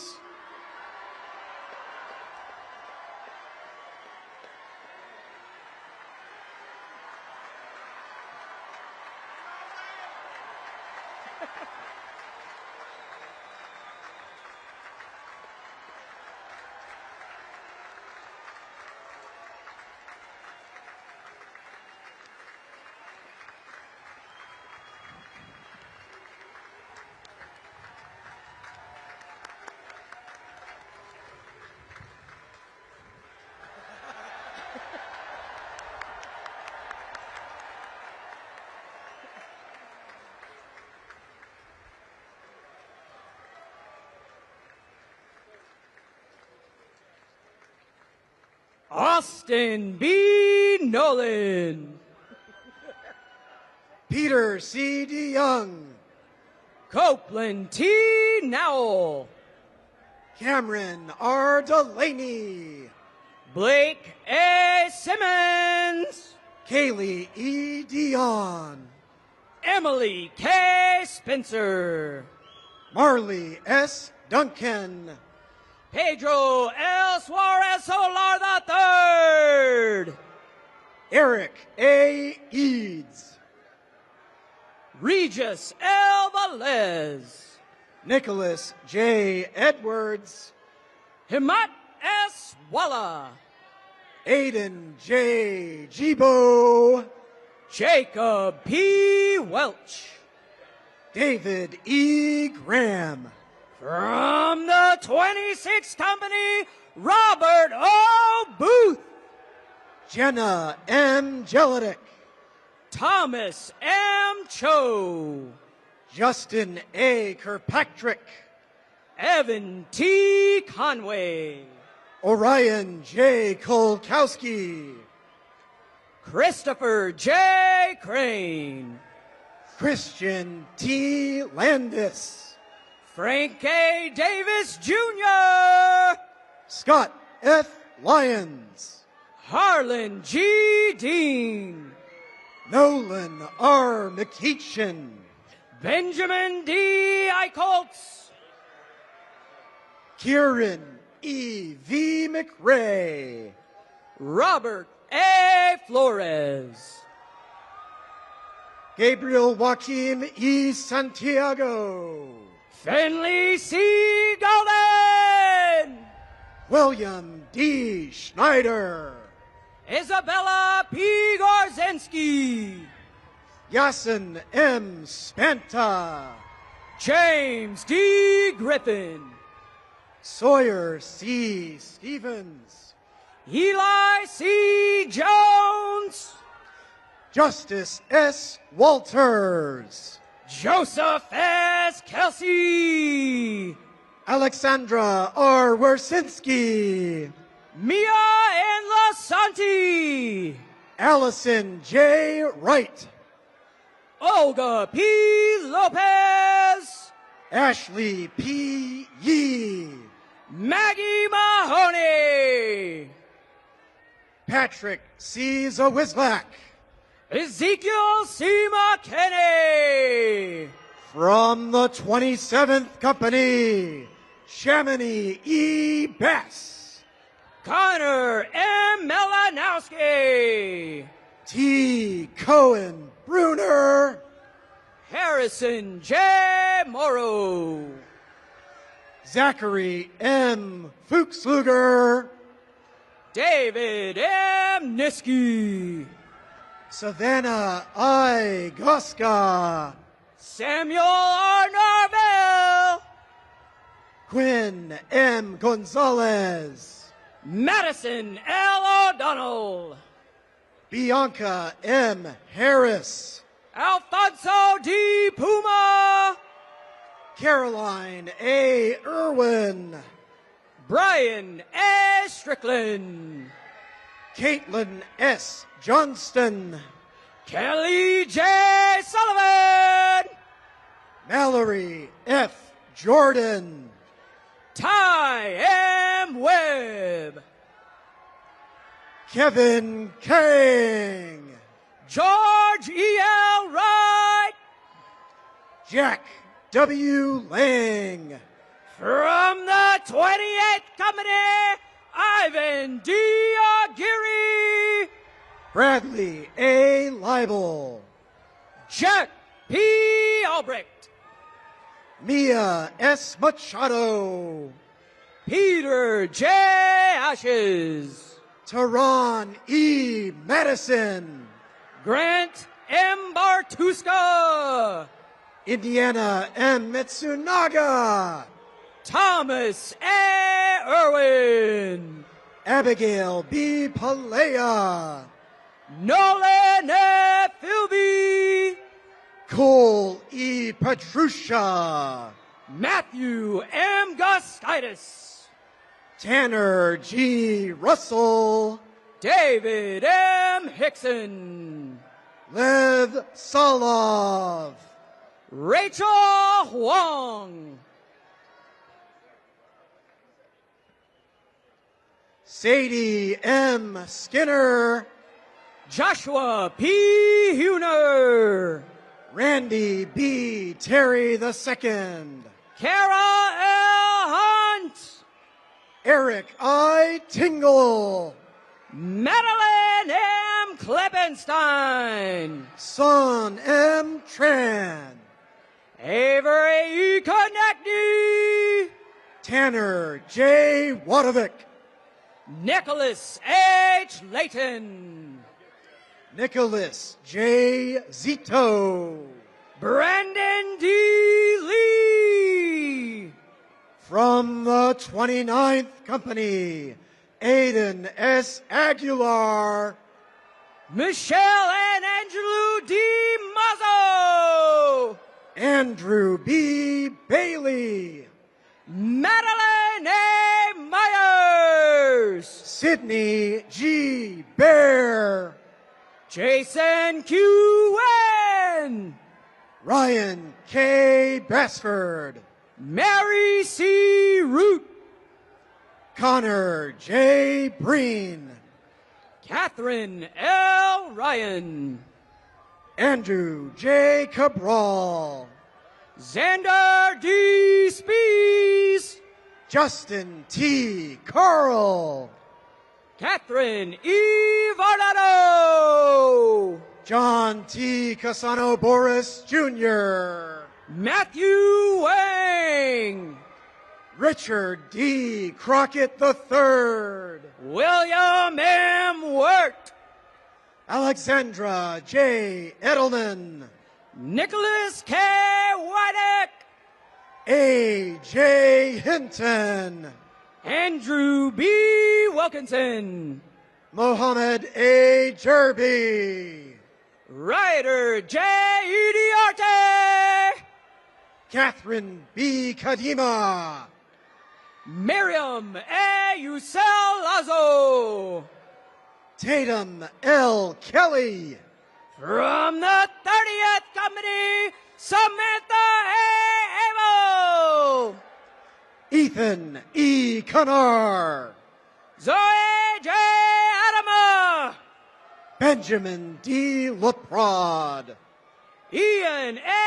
Aguilar, Olivia M. Lekovich, Natalie A. Bow, Georgia B. L. Martin, Elliot A. Brandicourt, Marissa L. Meyer, Michael A. Casas, Thomas F. Morris III, Cameron A. Colavito, Brendan P. Munnelly, Cameron T. DeLay, Chelsea A. Murphy, Keyshawn J. Dulford, Elijah A. Perry, Zayad S. El Gendi, Matthew Z. Purvis, Bridget A. Hong, Lysander Renstrom, Joseph T. Hudson, Ryan P. Schumann, Ryan W. Kim, Bridget C. Sheridan, Peter E. Lasky, James P. Surjadinata, Timothy H. Lee, Lucas B. Weber, Finbar J. McCosker, Michael T. Whitehouse, Irvin Moreno, Owen R. Wise, Jagan D. Nadia, from the 31st Company, Tariq A. Al-Hazemi, Hannah M. Phillips, David E. Avila, Takeshi A. Ross, Cale Krebs, Daniel E. Taylor, Thomas A. DeVito, Jack A. Hubert, Savannah L. Holt, Nicholas A. Valdivieso, Jordan F. Hutchinson, Joshua J. Whitaker, Stephen A. Hutnack, Nicholas D. Zafman, Ian J. Wong, from the 32nd Company, Eva E. Blauvelt, Brandon I. Johnson, Olivia G. Calero, Samuel T. Jones, Owen C. Carrillo, John P. Kelly III, Caleb Joel N. Chan, Garrett L. King, John W. Dallas, Annie J. Lemelin, Jaden C. Evans, Joseph R. Lusby, Christina G. Flores, Luke D. Lynch, M. Storm Gonzalez, Isabella N. Marchi Setjan, Peyton, Ohio, Alan T. Merrill Jr., Hannah E. Hoover, James A. Millett, Ariel M. Hudson, Robert A. Montoya, Robert J. Kittleberger, Elizabeth Marcia Perry, Ethan S. Korwitz, Tiffany A. Shields, John J. Coombe, Kayla V. Sim, Matthew J.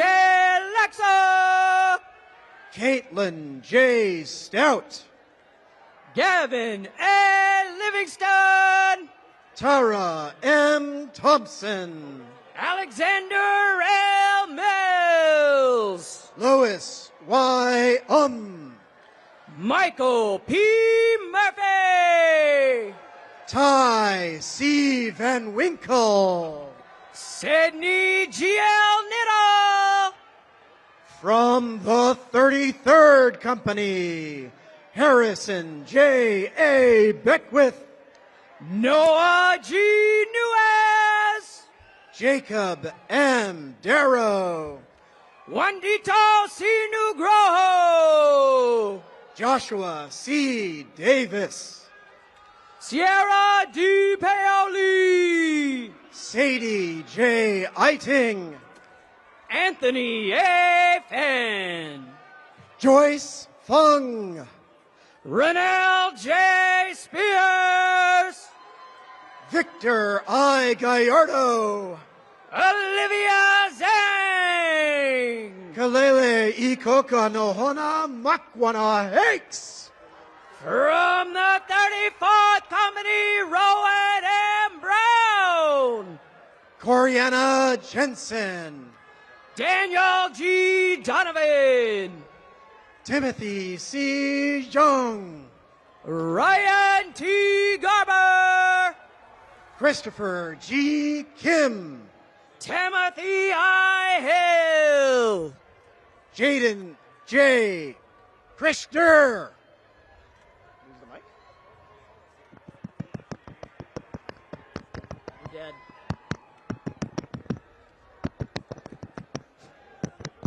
Lost the audio. Dead. Test. Jaden J. Christer.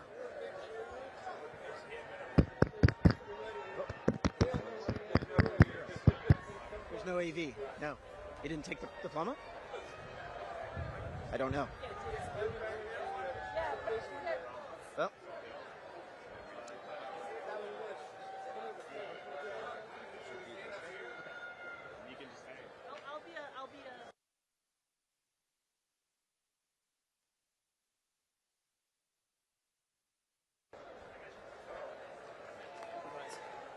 Timothy I.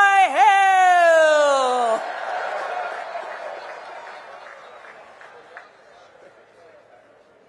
Jaden J. Christer. Robert P. Holbrook, Yasmin A. Latham. Ryan M. Hollenbach, Webster H. Lowe. Ryan C. Hotelling, Noah Nazim Mufraj. Catherine A. Jakowski, Hassan Nashoff.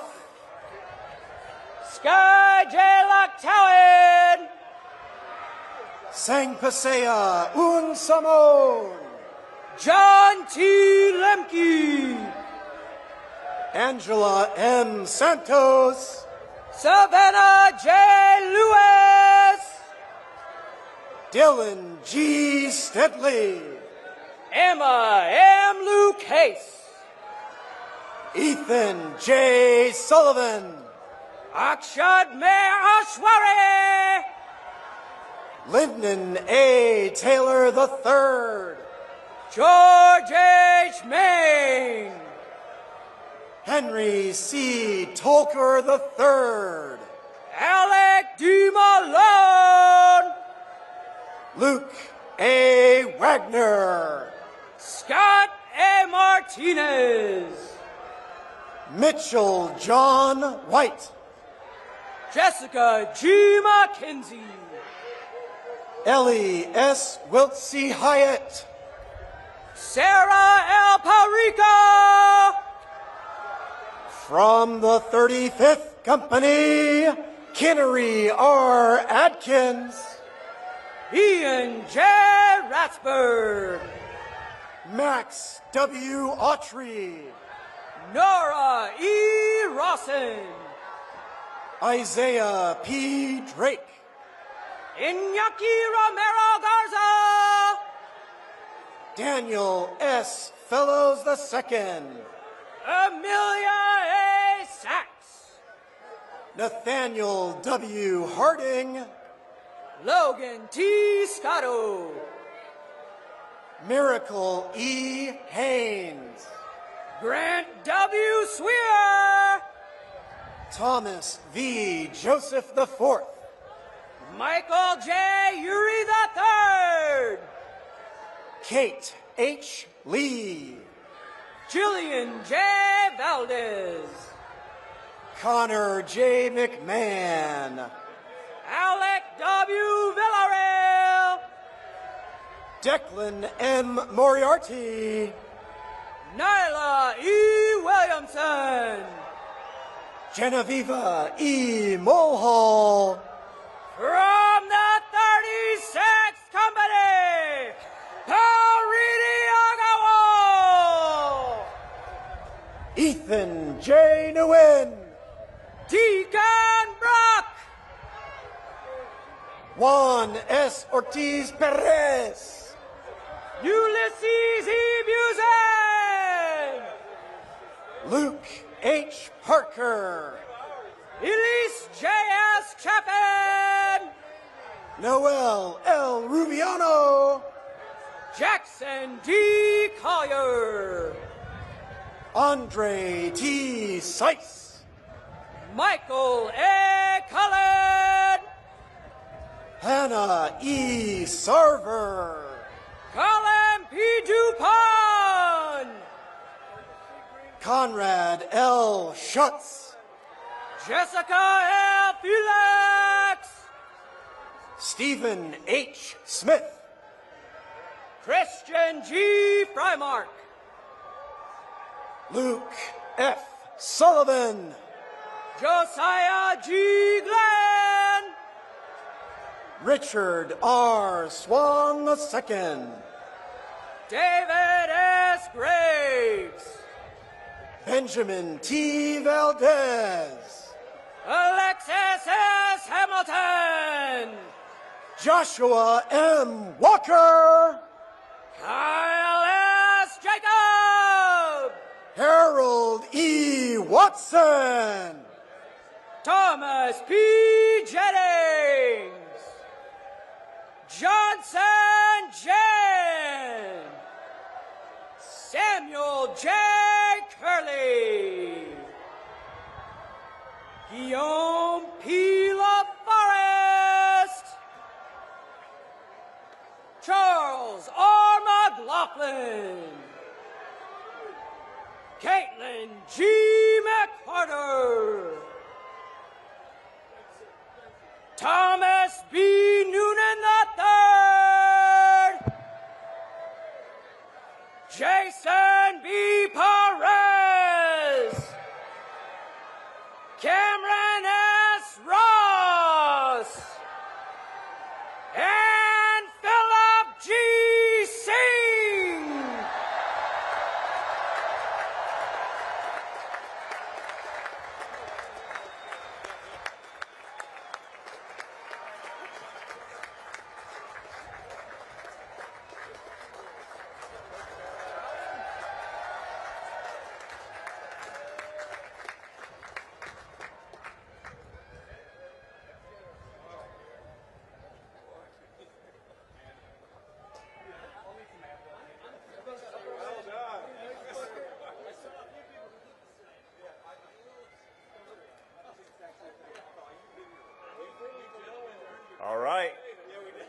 You guys ready? Hey, let's see if Herb can do this right today. Ensign Herb Lacey, the class president of 2025.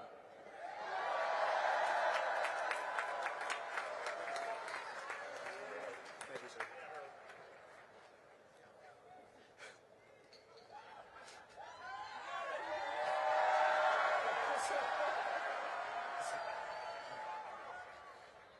Good afternoon, Vice President Vance, Secretary Phelan, General Smith, Admiral Kilby, Vice Admiral Davids, distinguished guests, family, friends, faculty, staff, and members of our link in the chain, Commander Chikanovich, and the class of 1975. On behalf of the great class of 2025, I thank you all for sharing this momentous occasion with us. Thank you all for your service and how you have and will continue to impact us as we start our military careers. Vice President Vance, sir, if you would please join me on the podium.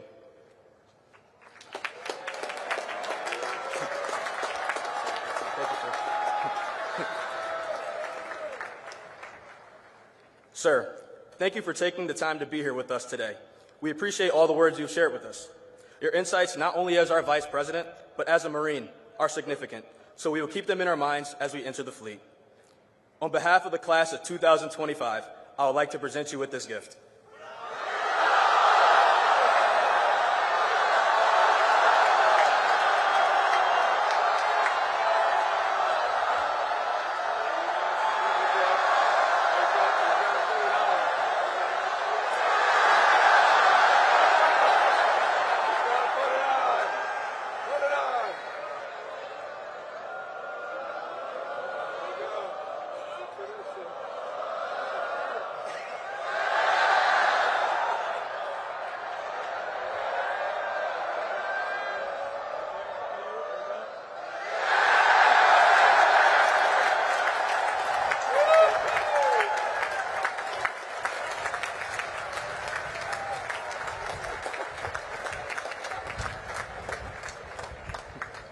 Thank you, sir.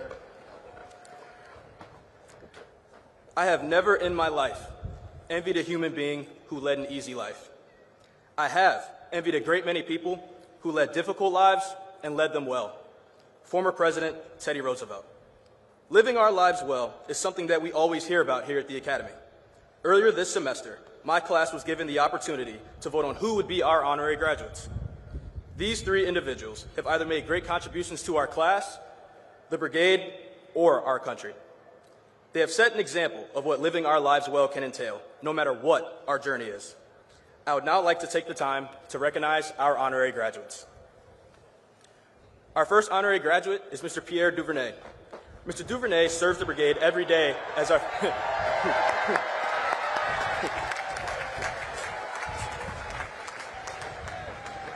Mr. Duvernay serves the brigade every day as our fueling station manager.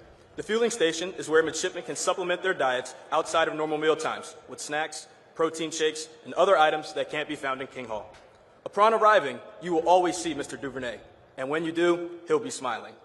Every day, he chooses to positively interact with countless midshipmen. Without his tireless work, we would not have the extra sustenance and energy we love so much. His example not only shows us to take pride in what we do every single day, but also shows how small acts of kindness can positively impact those around you.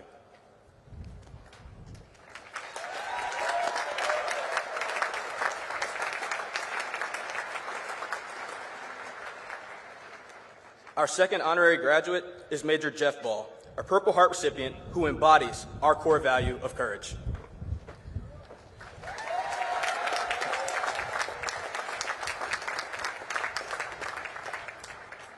Major Ball was company commander of Ghost Company, 2nd Battalion, 1st Marines, and was directly involved in the Kabul airport evacuation. His unit played a key role in the evacuation of over 124,000 Afghanis and Americans.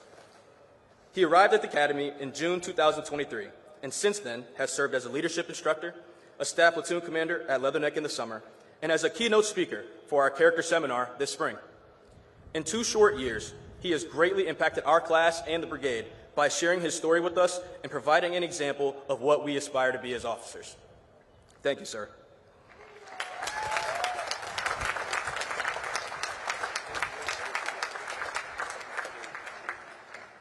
Our third honorary graduate is Ms. Sandra Duplantis and her dog, Ziggy.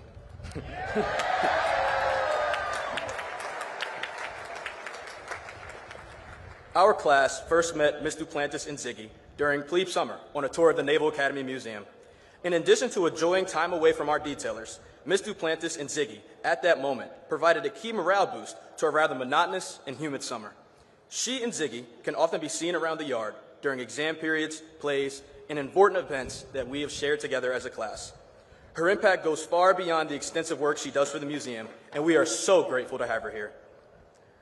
Honorary graduates, would you please stand to be recognized? We'd like to present you each with a token of our appreciation. Unfortunately, Mr. Duvernay could not be with us, but we appreciate him nonetheless, regardless. If you look to your left, or look to your right.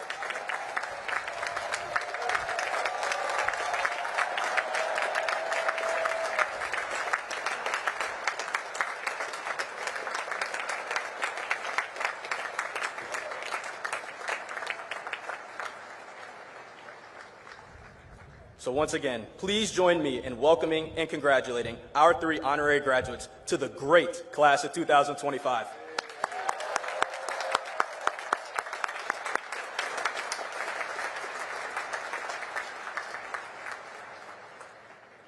I would also like to thank everyone in this stadium for supporting us throughout our 47-month journey. No one makes it through life alone, and without you all, this moment would not be possible for us. To the active duty staff, thank you for supporting and mentoring us throughout our time here. You have provided an excellent example. To the professors and educators, thank you for all the time spent on ensuring we graduated. I speak for many of us when I say the extra instruction was key in our success in making it to graduation. To our link in the chain, the class of 1975, thank you for being with us every step of the way on our USNA journey. From the time you met us during plebe summer, to Bonds of Gold, our commitment dinner, ring dance, or service assignment, you all have shown your unwavering support for our class. We appreciate the effort you have taken to develop us from midshipmen to officers in the world's finest military. To the classes of 2027,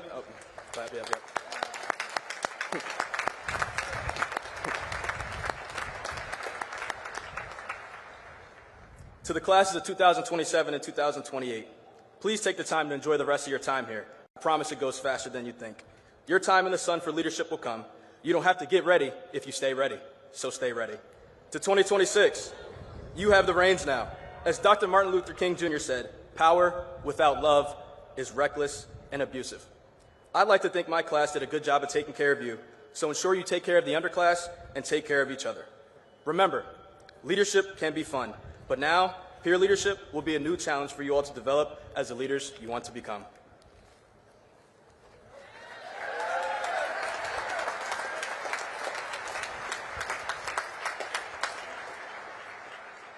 And now here's my favorite part. To 25, our great class.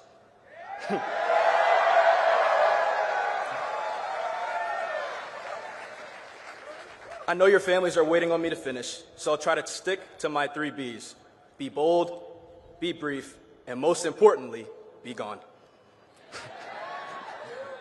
When I think about us, I think of 2 quotes. One, our class motto, Morior Invictus, meaning death before defeat. And 2, a quote from former President Franklin Roosevelt. It is common sense to take a method and try it. If it fails, admit it frankly and try another. But above all, try something. From plebe summer, where we were told every challenge is an opportunity and we were to rise to it, to sitting in our seats now as future Naval Academy alumnus, we were dealt an interesting hand of cards. Our leadership didn't want our excuses. They told us to perform regardless. And that we did. From being in companies that faced a new culture due to rearranging the upper class in the brigade, to very temporary in-person PCAs, to the 36 company shift with more billets than people to fill them, and so many more challenges we could think of. You name it, the Academy tested us, and we have risen to those challenges.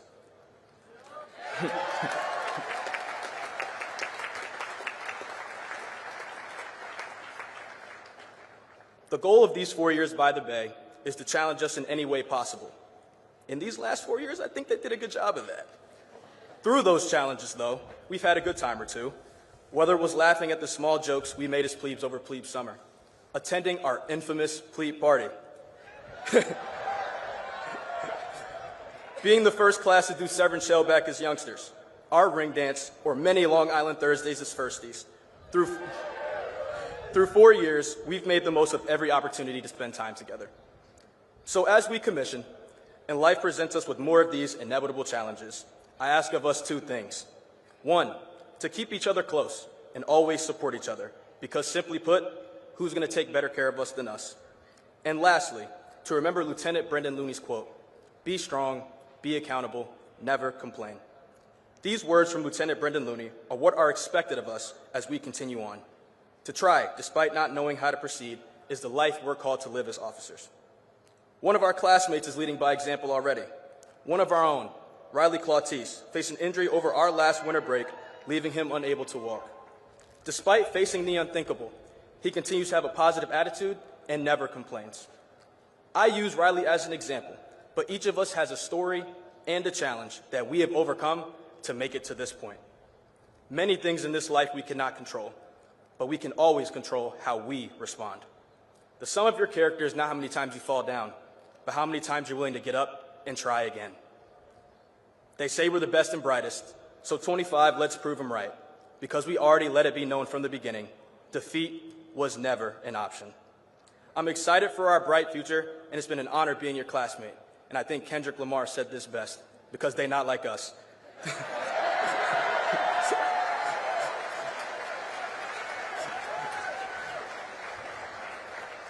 Thank you all. God bless. Prez out.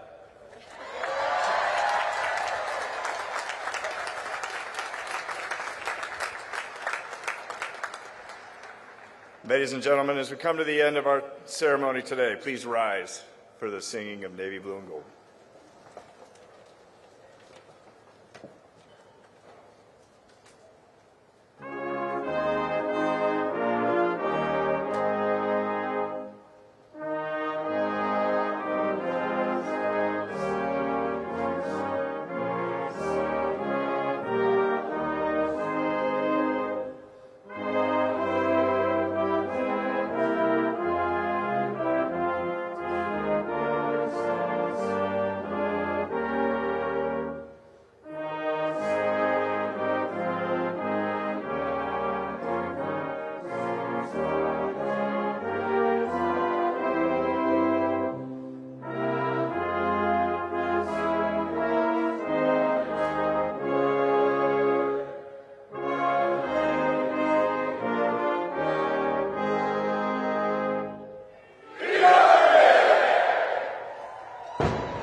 Please be seated one last time. All right. From the class of 2026, their class president, Midshipman Brian Ceballos.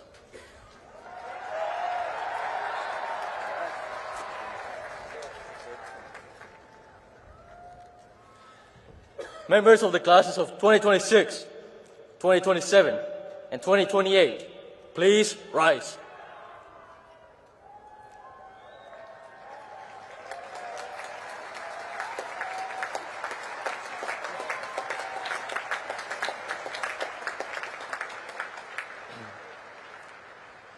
I propose 3 cheers for those about to leave us.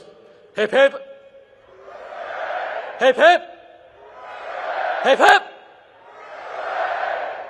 Please be seated.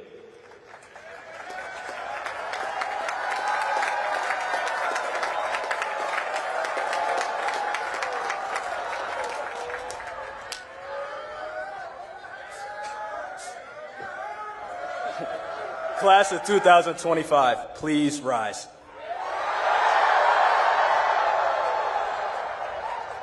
I propose 3 cheers for those we leave behind. Hip hip. Hooray! Hip hip. Hooray! Hip hip.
Spectators in the stands are requested to refrain from entering onto the stadium until the official party has had a chance to exit the stage and the Vice President on motorcade has departed.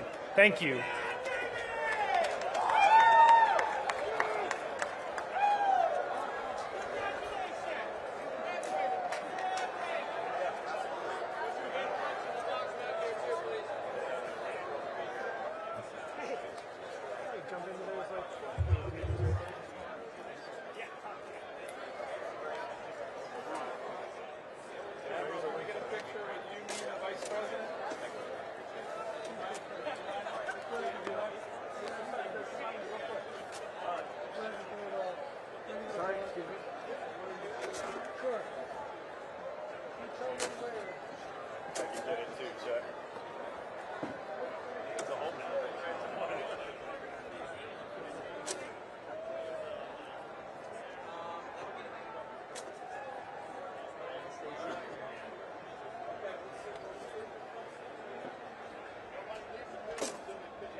Like a Boston Greek, right?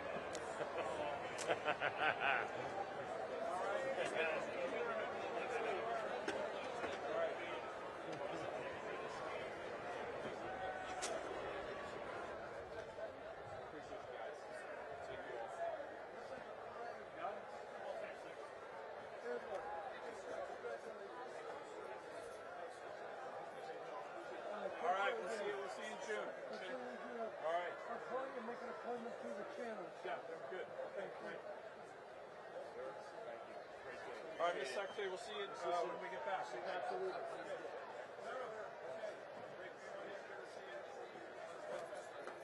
sir. Saw you last out here for Army Navy lacrosse. It was colder that day. Always good to see you. Okay, yeah, good to see you guys. Thank you.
We're removing the seal and then the water. Okay, yeah, sure.